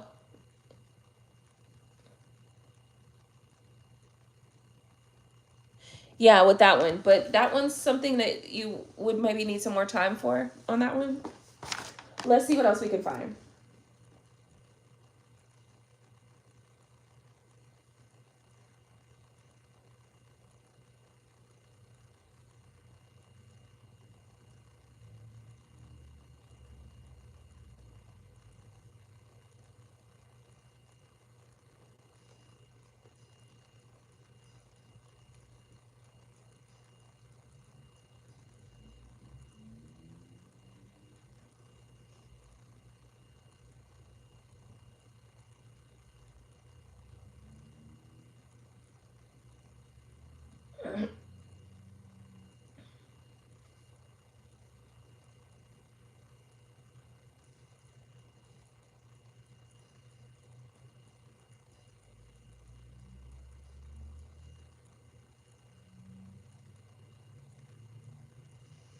Wear 6 of the sage leaves in each shoe on the day of court, and the jury will decide in your favor. Hmm.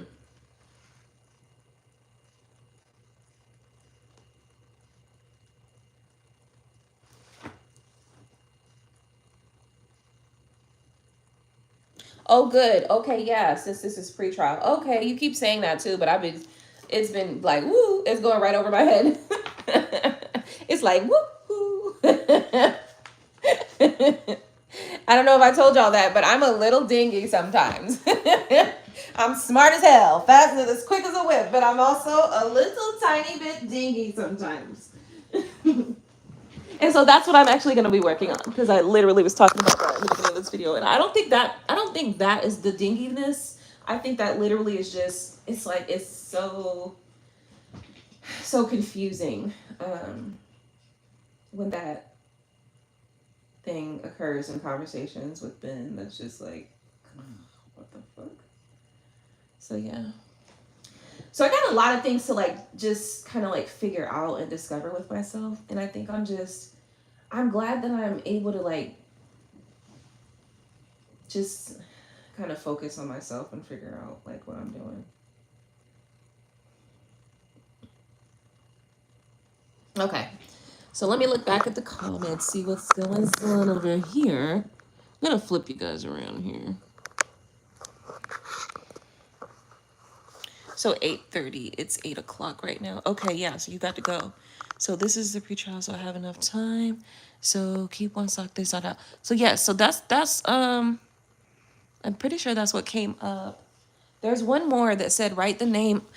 I didn't lay my ass down. Hold on. I didn't lay it down again. So put the name of the judges and all of those on the side of a piece of paper. Take the names of the 12 apostles after Judas hanged himself, and write each apostle's name on a sage leaf. Stand 6 white candles in a tray of holy water and burn them. Wear 6 of the sage leaves in each shoe on the day of court, and the jury will decide in your favor. Well, that's that right there. And then that's the spells that P. Diddy used to win his court trial. Because let me tell you something, ain't no way that nigga should be walking out right now, but that's fine. You know, but the thing is also, I don't think P. Diddy was actually in jail. I think that was his motherfucking clone that was in jail, and P. Diddy, the actual one, is somewhere underground somewhere, hanging out and shit, having parties and shit like that. So, that's what I think. Because y'all remember that picture, right? Y'all remember that picture of that person that was supposed to be P. Diddy, but his eyes was too tight together. Like, that ain't P. Diddy. That's some fucking body else. That is not P. Diddy. That is not P. Diddy.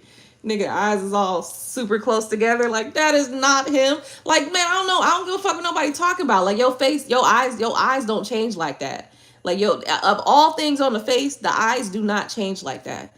They might get bigger, as opposed to, like, they might appear to be bigger, but they not gonna appear to be closer together, my nigga. Like, that just does not happen.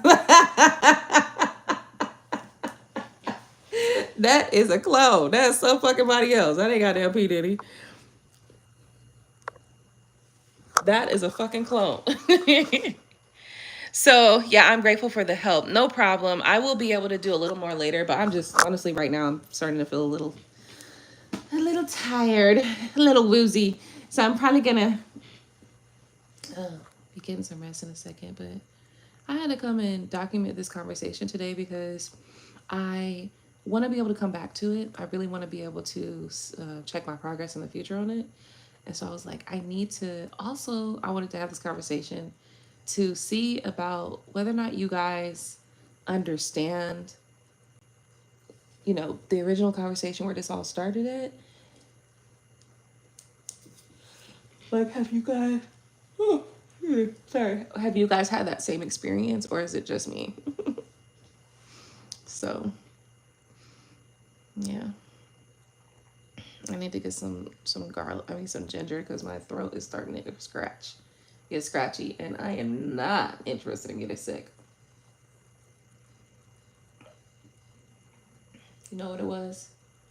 It was that man that got in my car.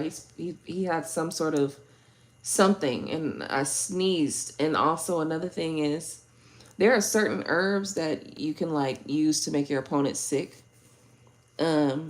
I feel like he had one of those little situations going on there. So let me just get my ginger. Hold on, y'all. Let me get my ass up and take some ginger right now. Before I wake up and my throat is caved in. Let me not do that.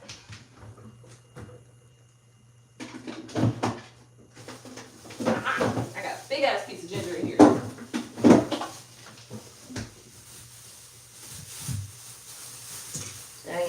Oh yeah, I got plenty ginger. I just want to take a bite of this because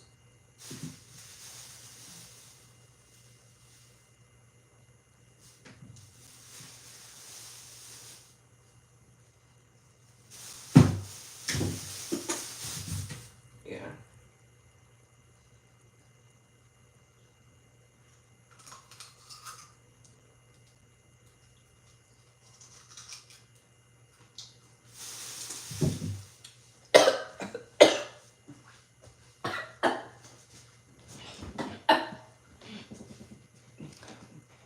That shit hit the back of my throat strong.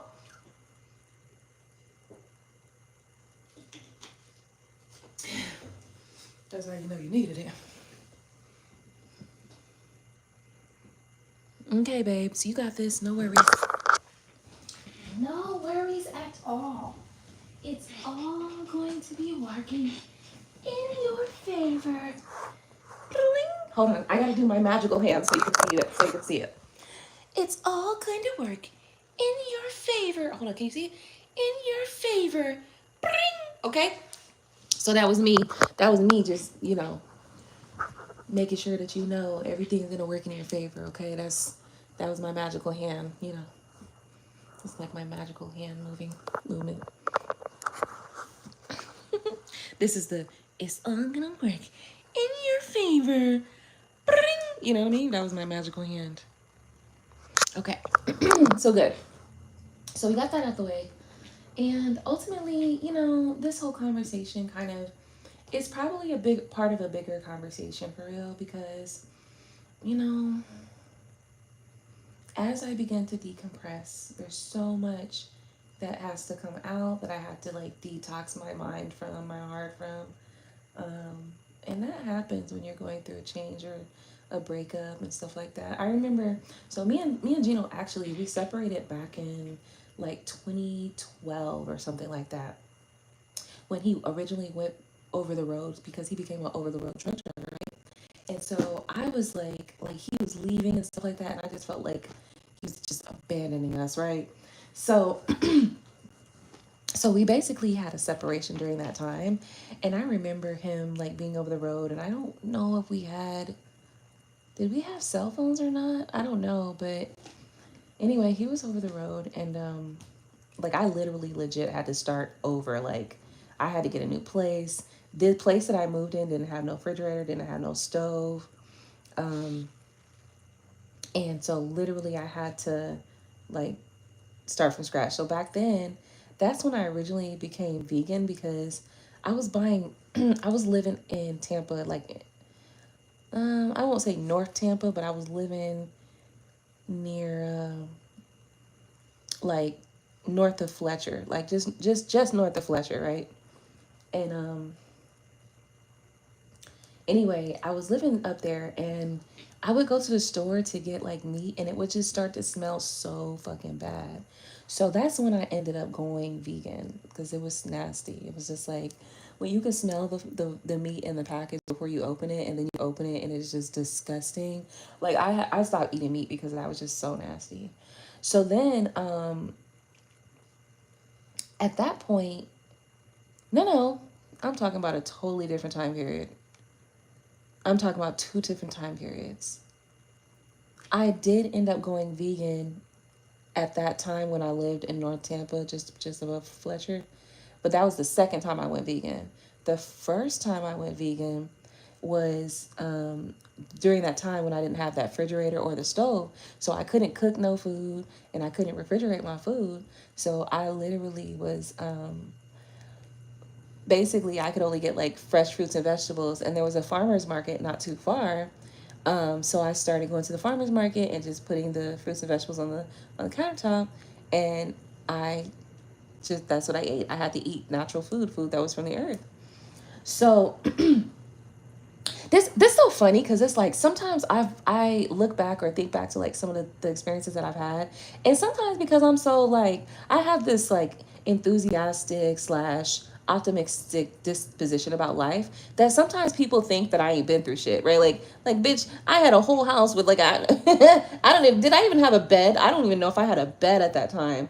I might have had a bed, but I didn't have no refrigerator, I didn't have no stove, I didn't have no microwave. Um Shit, I don't even, did I have electricity? I'm pretty sure I had electricity, but like, girl, you know, girl knows how to get it out the mud. And I think that people don't realize that. People think that I'm like I got the silver spoon, like I can't get it out the mud. Oh, she can. Oh, she can, and she will. So anyway. So that's when I originally went vegan because I couldn't cook food and I didn't have a microwave to any like heat food, and I couldn't like keep food cold in the refrigerator. So I had to buy like fruits and vegetables and just eat that. Um, so yeah, I mean that was the first time, and then so what ended up happening there was at that place I ended up like opening up a home daycare, and then very quickly my daycare filled up. I was like I went from like having no kids and you know somebody so we had a pool in that house, right? So that was my house that I had a pool, and I actually had like a couple houses with pools. I like to have a pool. I'm gonna get a pool wherever I move at, or at least to have a pool in the community, which is fine too. But anyway, so what ended up happening was I was there, and this was before I actually started like before I got my license, right before I got my license and right before I started like enrolling kids. The water in the pool, the owner would not fix it. So first of all, when I moved there, the pool was so jacked up, like it was fucked up. That was a slumlord, right? For real, that was definitely a slumlord. That was definitely a slumlord, just because they just won't fix the shit that needs to be fixed. Like fix this fucking pool, bitch. Right? What I ended up doing was draining it and then filling it back up with new water. And yeah, I just did that because it was just nasty. It was just too bad. So anyway, the neighbor behind that house called CPS on me, and they were like, "Oh, she's got kids over there, and they're getting in the pool and stuff like that." So CPS came out, and CPS knew that this motherfucker did not know shit because, I mean, this house was so fucking perfectly laid out for my daycare. Like I'm talking, this house was perfect for me to do daycare in. So between the kitchen and between so from the time you come to the front door has got like a little foyer. To the right, there's a room and a living room and a dining room that circles around to the kitchen. And then to the left, there's the kitchen and an additional dining room, and then some other rooms and like a garage and a bathroom and stuff like that. And another access to the kitchen, which also leads to another access to that other living room slash dining room on the other side. and then there's two doors that led to the backyard over there. So all that shit was gated off. So I had a gate, like when you walk in a door, anything that led to those two doors that was in the kitchen and in the extra dining room over there were gated off. So when she come in, the lady come in because she was like, well, I have to come in. She come in, and I remember she saw the gates and was like immediately like, okay. She's like, we got a report. She come in, she look at the gates, and she's like, all right, like these kids can't get to that goddamn pool. She's like, well, somebody said that their kids were going to the pool. I was like, what?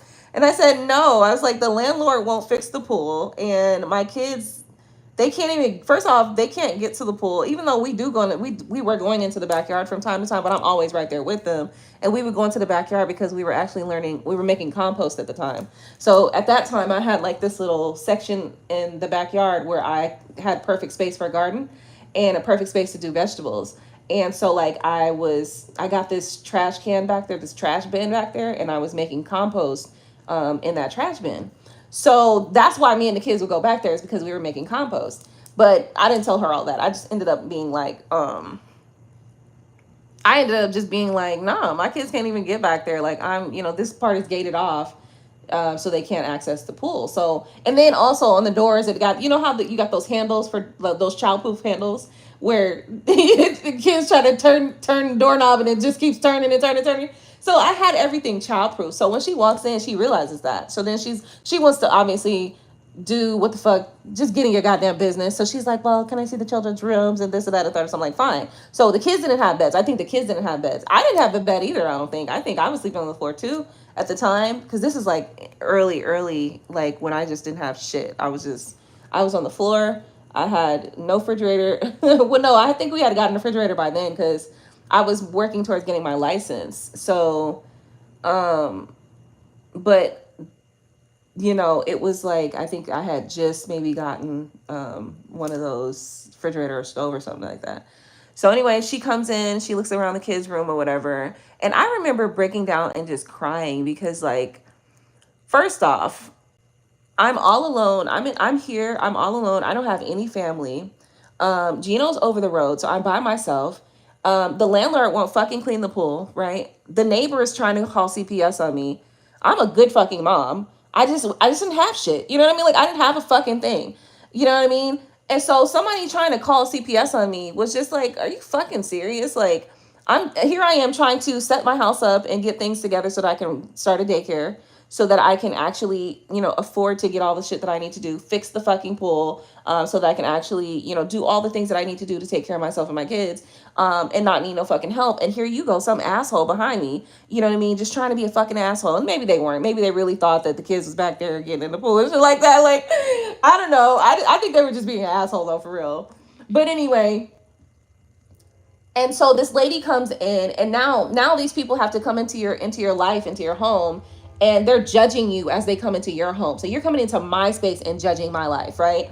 So I remembered like just breaking down and just crying, and she was like, okay. She's like, I'm sorry. Like, she's like, look. So she ended up, that's how I found out that you can actually get like beds and stuff like that for your kids. Cause she's like, well, we got the companies that we work with, and we can help get the kids beds. Would you like that? And I was like, yes. You know what I mean? Like, I was literally bawling. Like, I was bawling. I just couldn't hold it anymore.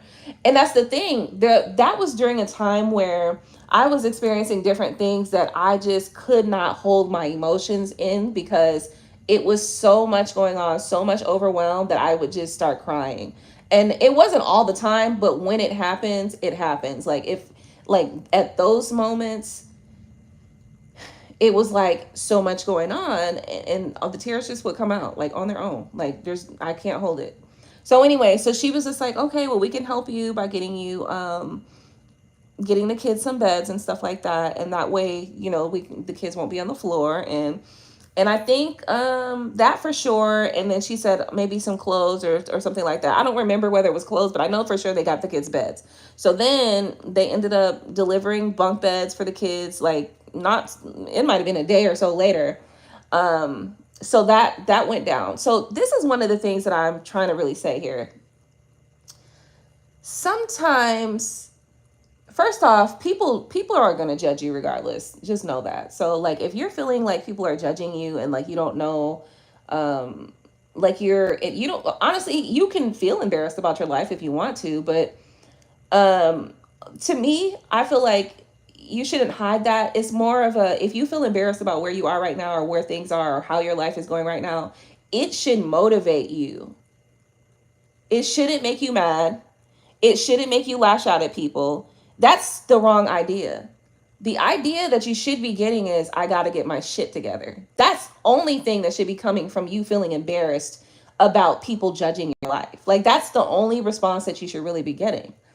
So anyway, because like I'm saying, I'm telling you, listen, I'm telling you about it, about shit that's happened in my life that I don't talk about. Like, I ain't talked about this shit. Most people wouldn't even think that I've had some of these things occur. It's just because I don't wear it like that. Like, you know what I mean? I don't wear struggle on me because I'm not about to, because I'm not about to be in struggle all my life. I don't give a fuck what struggles I done been through. I'm not about to be in struggle for the rest of my life. Right. But anyway, this happened in real life.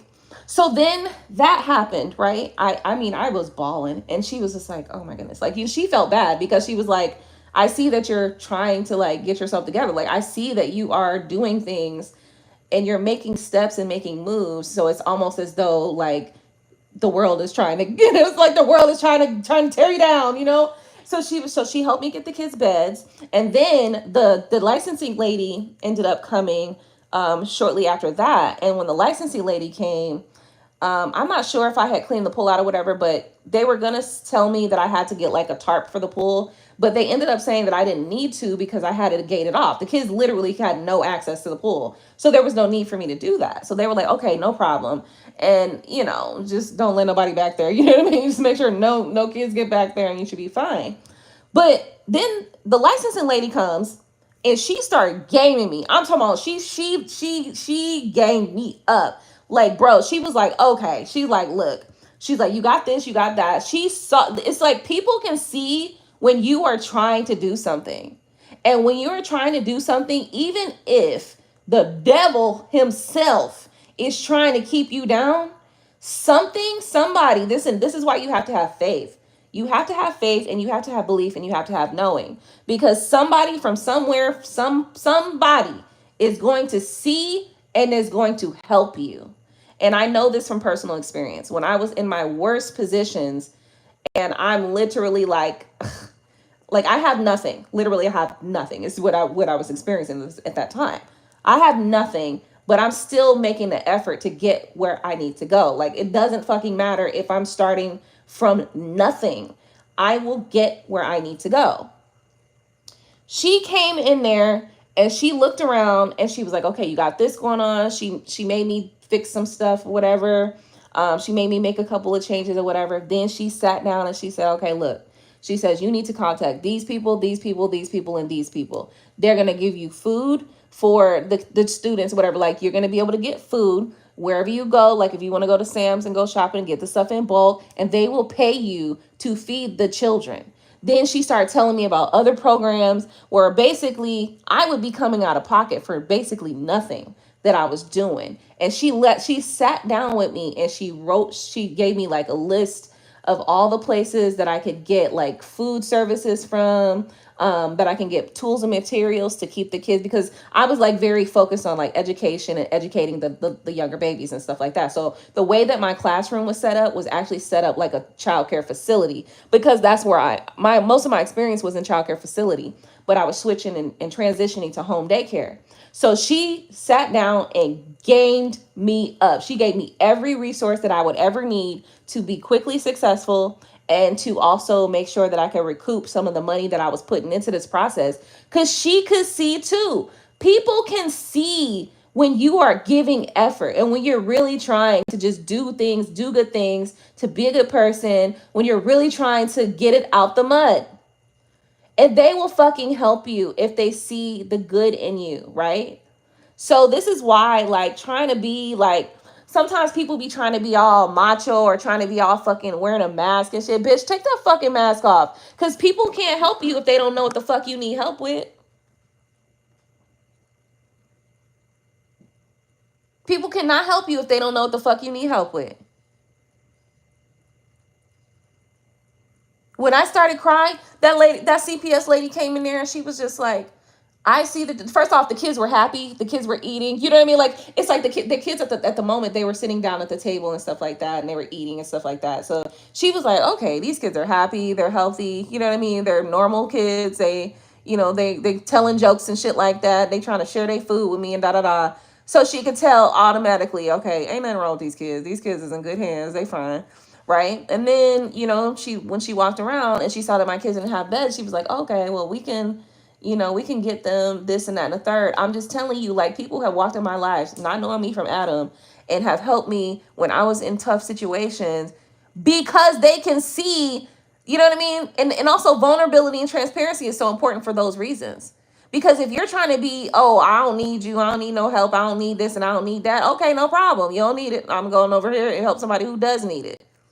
But in reality, you do need that fucking help, dummy. Stop being like, I'm not talking to nobody specifically. I'm just talking about situations that I can think of, and that was one that kind of stands out for me. That was a time where literally I had nothing, okay? Shit, I barely had hangers. I think I had hangers and shit. I don't know if I had dishes. Like, I don't think I had dishes. I didn't have no stove, no refrigerator. The pool was a fucking mess. Kids didn't have beds. I don't think I had a bed. No, I didn't have a bed. Like, I didn't have a bed. I didn't have shit. And it took me 4 weeks, and I had a full house of kids in my daycare. It took me 4 weeks to have a full house, and I was working like a 24-hour schedule. So I had kids in the daytime, I had kids at night, I had kids on the weekend. So your girl, you know what I mean? Like, getting it out the mud, I'm not, that's not a problem for me at all. So that's why me sleeping in my office right now, by the way, Loki, that's not a problem for me either. Because regardless, I'm going to get where I need to be. So for some of you out there, if you're going through a tough time, if you're feeling like, damn, I don't got nothing, I don't have nothing to look at, I don't got a pot to piss in and a window to throw it out of, I think it's important for you to get real vulnerable, motherfucker. Motherfuckers don't help you when they don't know if you need no help. If you over there acting like, I don't need your help, I don't need this and I don't need that. Okay, motherfucker, you got it then. You got broad shoulders. You're right. You don't need my help. Right? You got broad shoulders. You don't need my help. But when you let the world know, and I'm not saying go begging. No, I didn't go begging. These people came into my home and they saw that I was making some efforts and they saw that I was struggling though. And they was like, well, look, I got this and this and this resource. So here's, would you like that help? And I accepted the help that was offered to me. I didn't refuse it, right?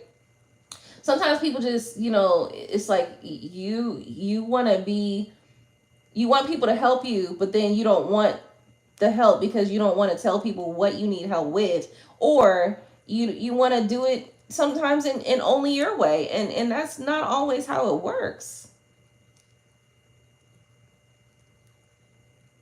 That's not always how it works.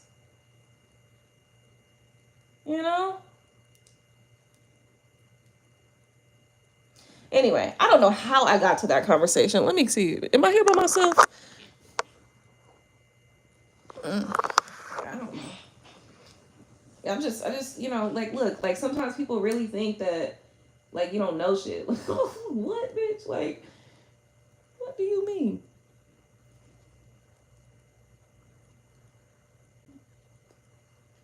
What do you mean?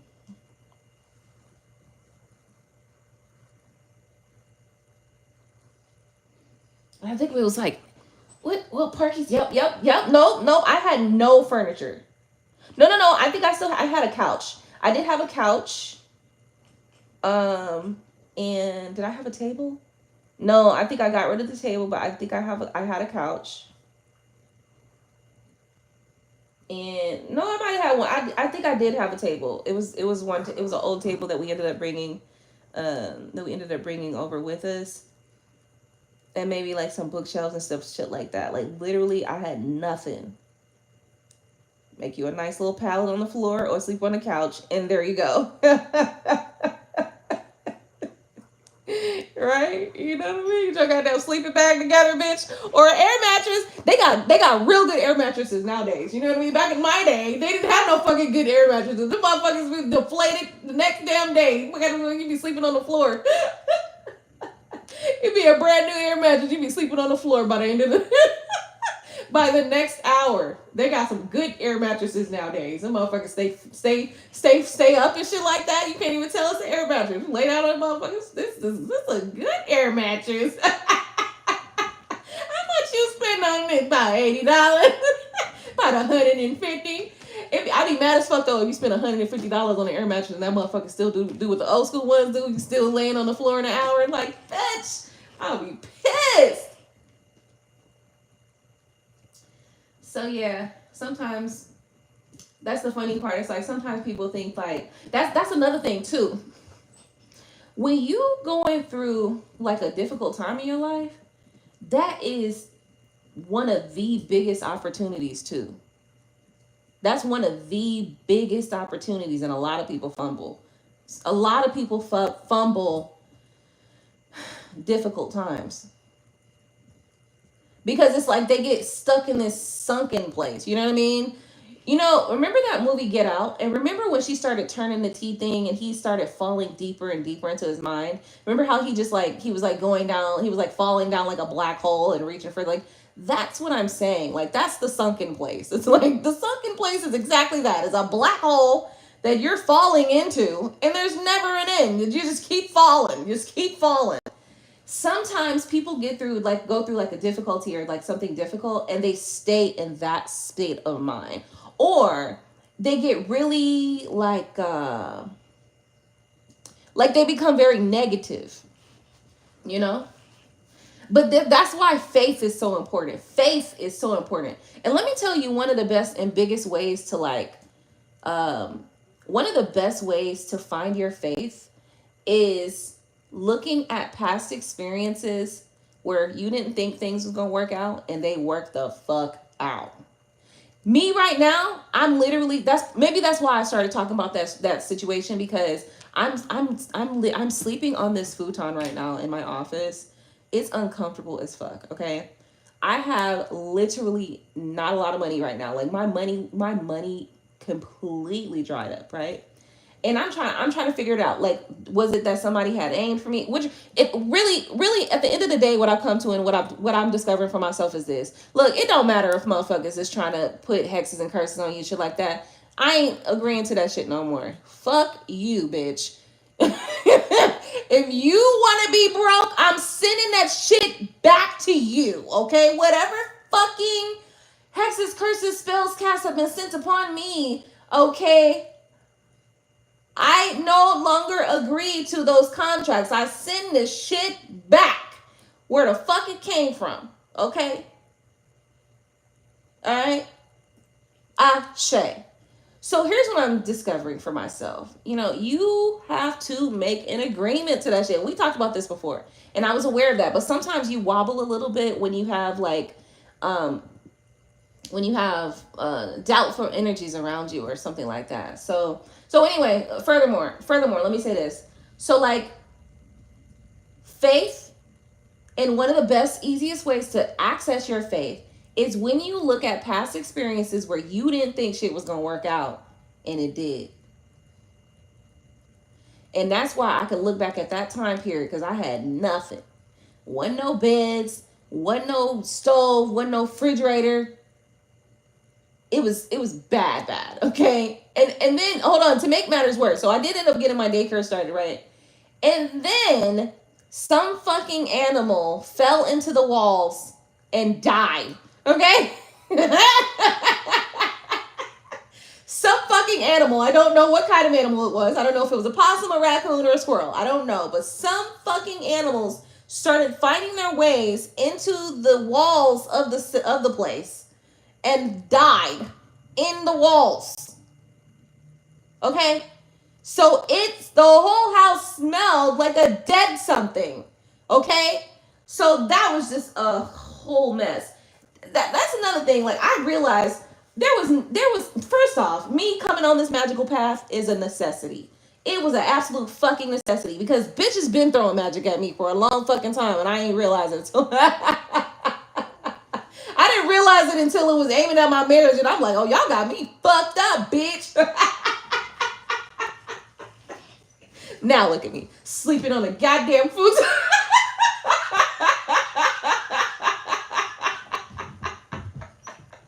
Right? That shit funny though, because like, okay, come on, man, like, how much? Listen, how many tears can a bitch have? You know what I mean? How much anger can you actually have? I don't got no anger for this shit. This shit is hilarious, man. I'm gonna laugh at this shit because in a couple years, in a couple weeks, couple months, this shit's gonna disappear, and I'm gonna be like, oh yeah, I did go through that, didn't I? I'm not gonna remember. So it's like, that's another reason why you can't get mad at shit, because you be mad at shit that you're not even gonna fucking remember in 2 weeks. Like, come on. You gotta laugh that shit off.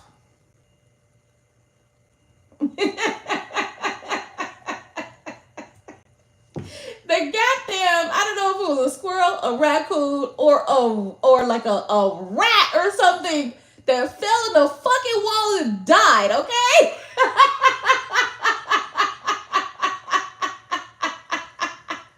Everybody, I was trying to put incense, everything. Motherfuckers is coming to the house like, girl. That was the worst. That was the worst. But the shit worked out. They went and they ended up, the exterminator guy came and had to put like these little caps on like the underneath the roof. There's like these little cap things on the houses. So he kind of like put those little things up there. And so they couldn't get in no more, except now I had to wait until the smell of the dead ones that were still in the walls that he couldn't go get. Go find them motherfuckers is how I was really feeling. Like, go find these things. Open up these fucking walls and get these goddamn rats or whatever the fuck's in there and take their ass up out of here. But he couldn't. he couldn't do that, right? So it's cool though. I ended up just I had to wait. I had to wait it out. I had to wait till that motherfucker just you know what I mean, disintegrated or something. I don't know. But man, you gotta think back to some of the shit that you done went through, some of the shit that you experienced, man. Like, look, that was some crazy shit. Like, what the fuck? Who? How you get in the roof, my guy? Like, what's really going on? So, like, sometimes, like, you know, I don't know. It's like sometimes people think that, I don't know. Maybe. I don't know what people think, honestly. And I can't take that. Listen. I can't know. I can't possibly know. I can't possibly be in all places at all times. I can't possibly, understand what everybody's experiencing, what everybody's thinking, or what everybody's thoughts is. What I know is my shit, right? And what my shit is this. Whatever time period is in your life, whatever space you are in your life, you may be going through some shit like that. I can understand going through difficulty and difficult times, which is why I'm saying what I'm saying. You know what I mean? Like, it doesn't have to mean, like, just because I talk a certain way, feel a certain way, vibe a certain way, whatever, doesn't mean that I cannot understand other humans going through shit, right? Like, it's just a human thing, right? Like, it's like, I'm a human still. I still have empathy for people, regardless to what I'm talking about, right? Regardless to what I feel like, regardless to what level I may be at, or what level I was at, or whatever the fuck. That's another thing too. Half the shit that we be doing shit for, or like feeling it, this is material shit. That's another thing. It's like, this is material shit. So to me, material shit is never more important than human. Material shit is never more important than compassion.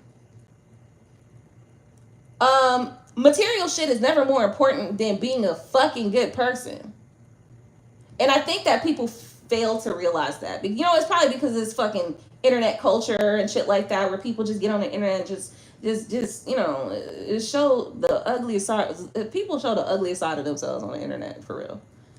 And that's just, it's like, because they cover it up by saying, oh, I can make money on social media, right?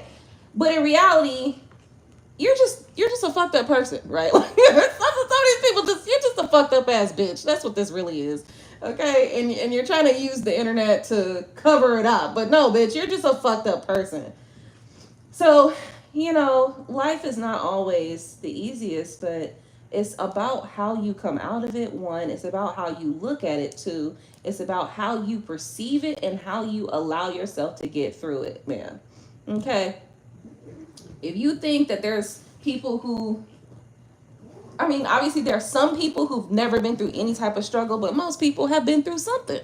You know, you can't go through life without going through something. It don't even make no goddamn sense to try to think that shit, you know? And it don't matter if I'm like, everybody deals with life, everybody wears life differently.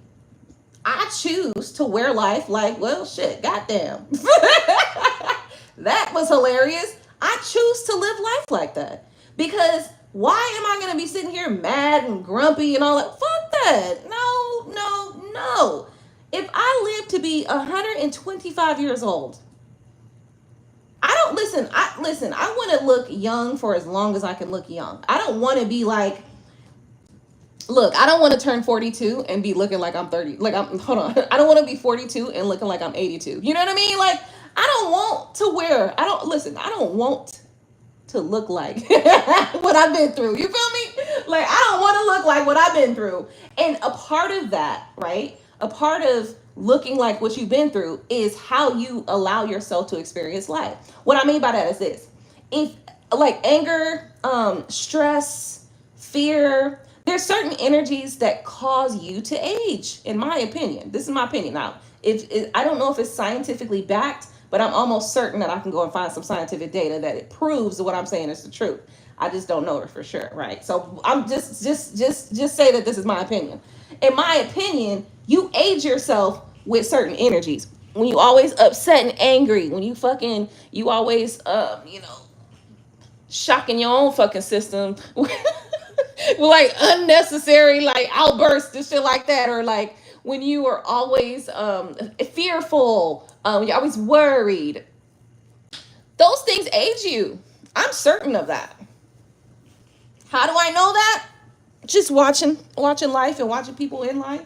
And that's what I feel. I truly feel like that. I truly feel like you age yourself when you always getting upset, or when you always in fear, when you always worried about stuff, when you always allowing yourself to be stressed to the max level. That's why I truly believe in being able to release as far as stress goes. You got to be able to sometimes just say nope and just go do some shit, even if it's off the wall. You know what I mean? That sounds crazy, but it's got to be like that, because you got to keep balance within your own energy, so you're not aging yourself before you need to be. Motherfucker, you should not be.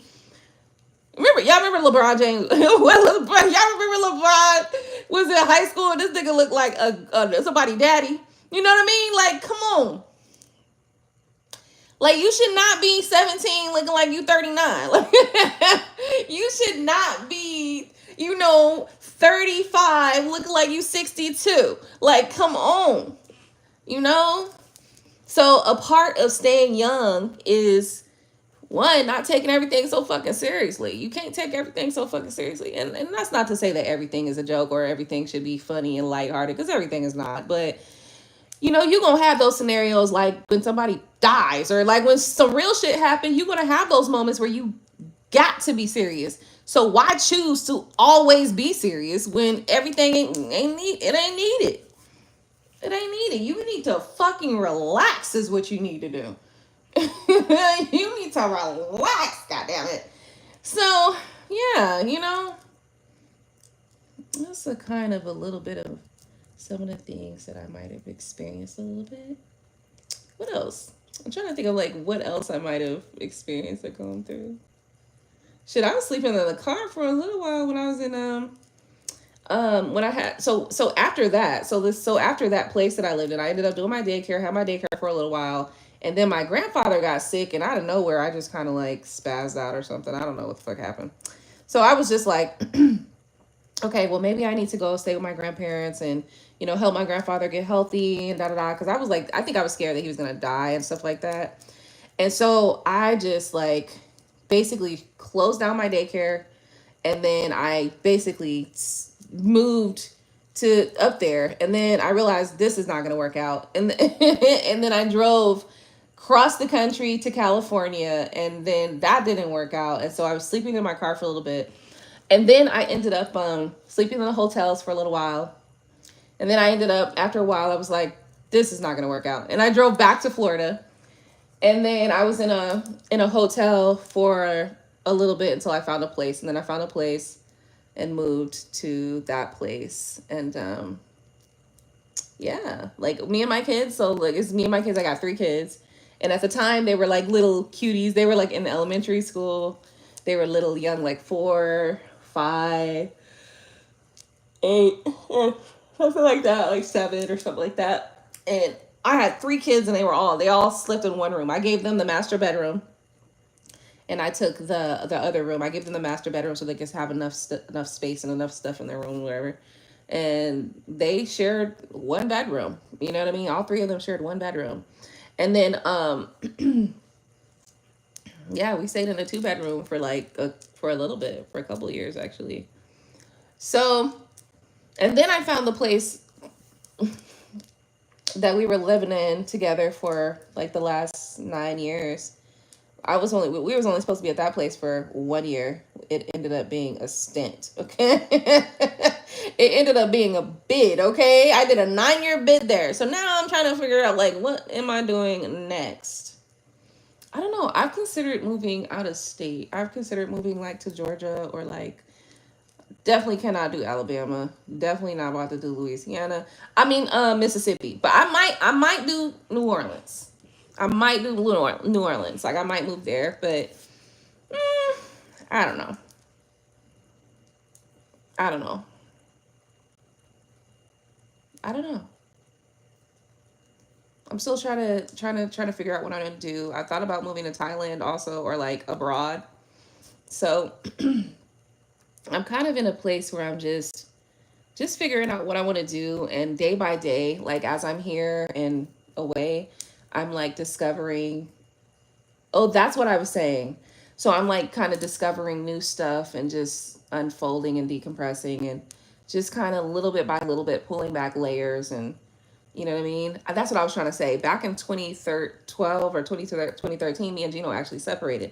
And back then I went through a process like this as well, where I was like, wasn't talking to Gino or nothing like that. And my mind was being decompressed. And as my mind was decompressing, stuff was coming out, or I was like questioning things that had been gone on, or things that had been said, or things that, that had occurred in our relationship up until that point.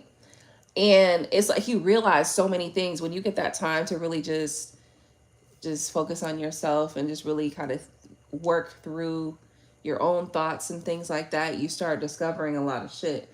So that's why I started talking about that story from back then, is because the same process is happening now. So it's a part of the process. And that's probably another reason too why I'm not interested in being like distracted by a whole bunch of men being attracted to me, is because like I don't have time to give to y'all. Like I gotta give to myself. So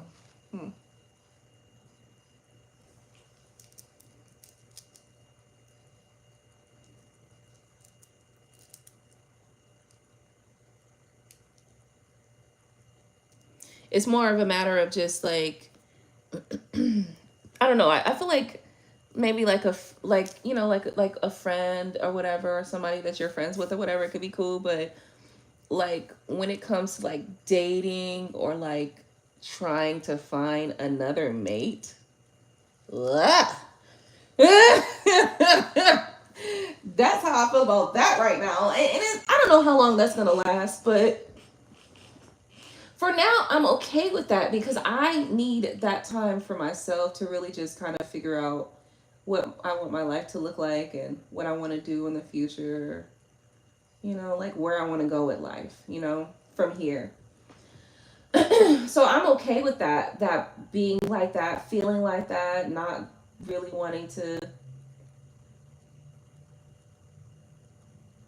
attract men, although it's damn near impossible, because the part that I really one of the things that I really missed over the last maybe 5 or 6 years, and maybe it's not been the whole time, but I feel like it's been very sporadic, it's just me getting pretty, feeling pretty, looking cute, you know what I mean? Like that's just a natural thing that I like to do for myself.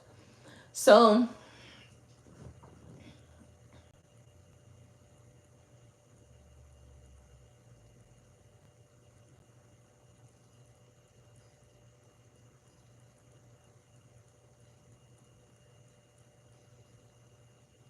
you really discover a lot. Like when you get out of a relationship or whatever, like you really discover a whole lot. You discover so much stuff, and it's just like, what the fuck? What the fuck?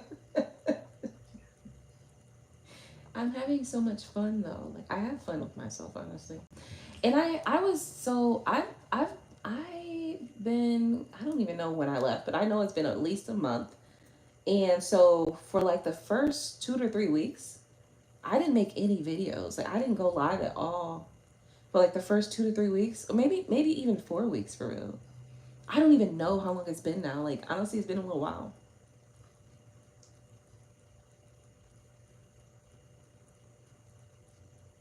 It's been at least a month, and I don't know how.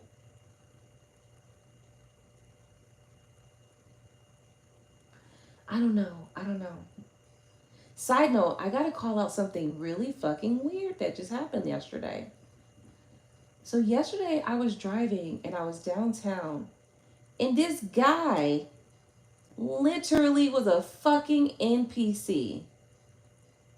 No, like no for real. Like you know when you play GTA? You know when you play GTA, right? And you know how the characters in GTA, like the side character, the non-main, the NPCs basically, the non-main player characters, you know how they walk around, right? And you know how when they have to walk like around something, they like turn their whole body instead of just sliding to the left a little bit, they turn their whole body and go in that direction and turn their whole body again to get around something, right? This dude walks out and this dude literally walks out into the street yesterday. And it's like his brain farted and he just started walking like a fucking GTA character. Like legit, this shit really happened yesterday. I was like, what the fuck was that? It was so weird because it was like, first off, he walked out into the middle of the street and he was going in a specific direction and then he just completely changed his direction. But he did it like an NPC. He did it like one of them players in a goddamn GTA video. Like seriously, I saw this shit happen in front of me, right in front of me yesterday. I was like, oh my god, like that looks like a video game. Like that looks like a fucking NPC. So I definitely saw an NPC yesterday. That shit was weird as fuck. I was like, what the hell's going on? This is why I know, like, we got to stick together, okay? We are the world. We are the children. Okay, not that song, but you know, look, there's some shit going on out there. I know there's some shit going on out there. And then I was talking to one guy, and he had told me that over in Vegas, that they have, he said near the convention center in Vegas, they have been trying those autonomous cars, those cars that drive themselves. He said that they have those there.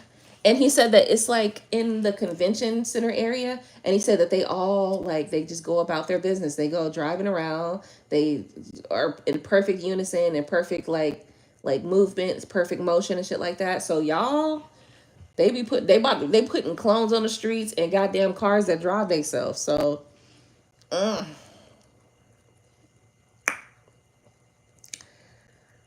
think it's time for everybody to go take a dose of watching The Terminator.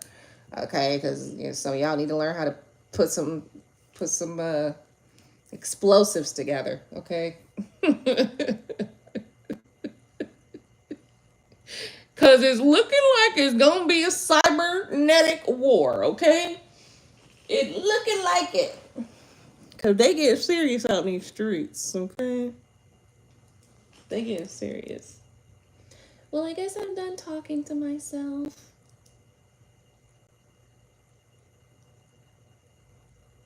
It's so crazy. Like, you spend so much time taking care of like everybody else, and finally taking care of yourself really only requires you to have time to yourself. You know what I mean? Like for me right now, that's what I'm saying. Like I literally am enjoying every bit of my time to myself. The things that I really don't enjoy is not having my children around me or whatever, or my kids missing me because I know they miss me. That sucks. That really fucking sucks. But they know I love them and I love them, and you know, I want to be prepared for the next stages in their lives. So I'm gonna go ahead and take this time out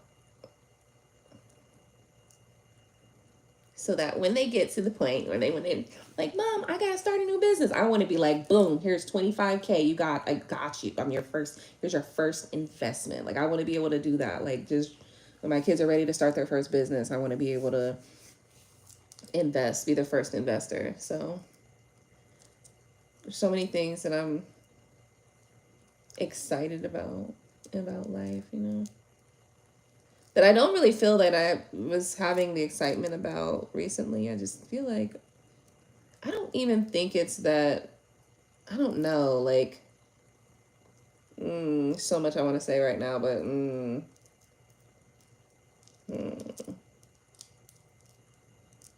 so much I want to say.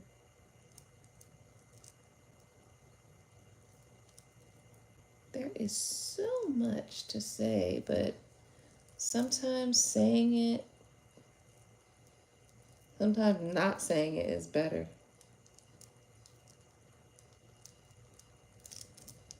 So I'm just not gonna say it.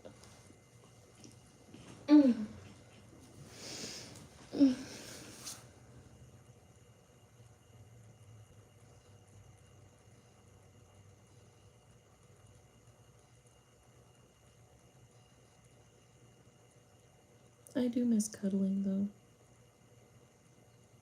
Sometimes. Ooh, I'm gonna get one of them body pillows. You know them pillows you get when you're pregnant? Them joints are perfect. Matter of fact, I need to get one of those. Problem solved.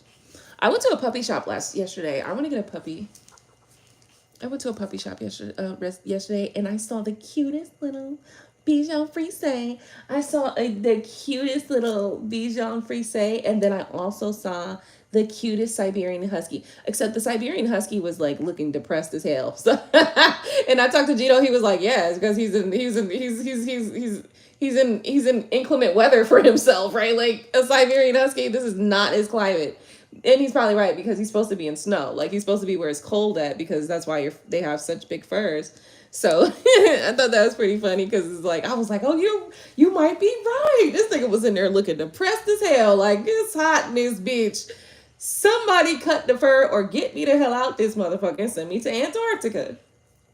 But he was all black. He was so cute. He was so cute. But he looked kind of depressed, though. And I definitely I don't know. Maybe I should go back again and see if he really is depressed, or was it just yesterday he was just feeling kind of tired or down or whatever. And then what else did I see? The Siberian Husky, though, really took me. And then the Bichon Frise was so friendly. It wanted me to pick him up. It wanted me to meet with him and greet with him or her. I don't know if it was a girl or boy, but they were like trying to lick my fingers through the gates. There were some very friendly puppies there that day. And of course, they're probably all friendly when you come to the store, because they want you to buy them and get them the hell out of there. So yeah, I want to buy myself I want to get a puppy, because I've been wanting to get a puppy for like the last probably 4 or 5 years, probably. So long I've been wanting to get a puppy. So I'm gonna get a puppy. Oh, I saw Bichon Frise. And then I did see other dogs. I don't know what they're called, but they look like the Bichon Frise, but they're not white. They're like brown, or I saw a brown one. It was so cute and fluffy. It was so cute and fluffy. It was like, this is my little friend. You'll be my support animal. What else did I see? I saw a bulldog too. I saw a couple. I don't really like the way bulldogs, appear. But, this one looked like a good one. This one looked like, okay, I like you. What else? I saw a couple. I saw some Shih Tzus. I saw a couple of different dogs, but the ones that really stuck out to me were the ones that were like jumping up at me. They were like trying to get me to get them out of this cage. Get me out of this cage. Get me out of here. They were so friendly. So, and then I did see a golden retriever too. He looked like he was just chilling. Like he was just kicking it. Like, I'm just vibing. This is my spot. What's up? It stank like hell in there though. Like honestly, it smells so bad in there. It smells so bad in there. I was just like, this is crazy. I gotta get out of here. My clothes gonna start stinking. So I ended up leaving, but I want to go back because it was. I just really feel so blessed to have checked that out. But so I got a couple things to do though before I can get a puppy. But I definitely want to get one. I can get my place, and then I can get myself a little puppy.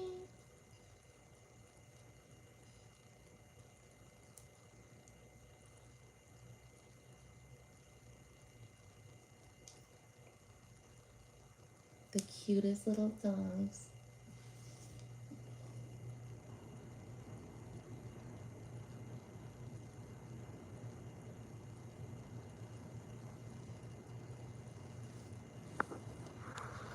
Oh, look at that notification. Due on today.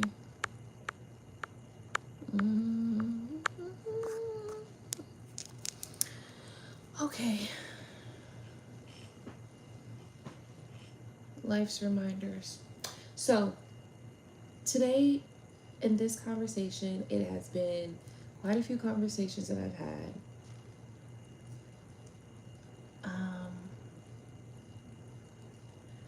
I don't know. I'm still trying to discover some things. I need to do some research and find out what the hell.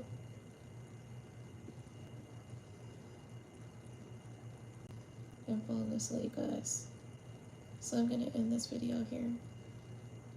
Don't forget to rate, comment, subscribe, hit the bell so you can get notifications. And all that good stuff. And I'll see you guys later. Bye.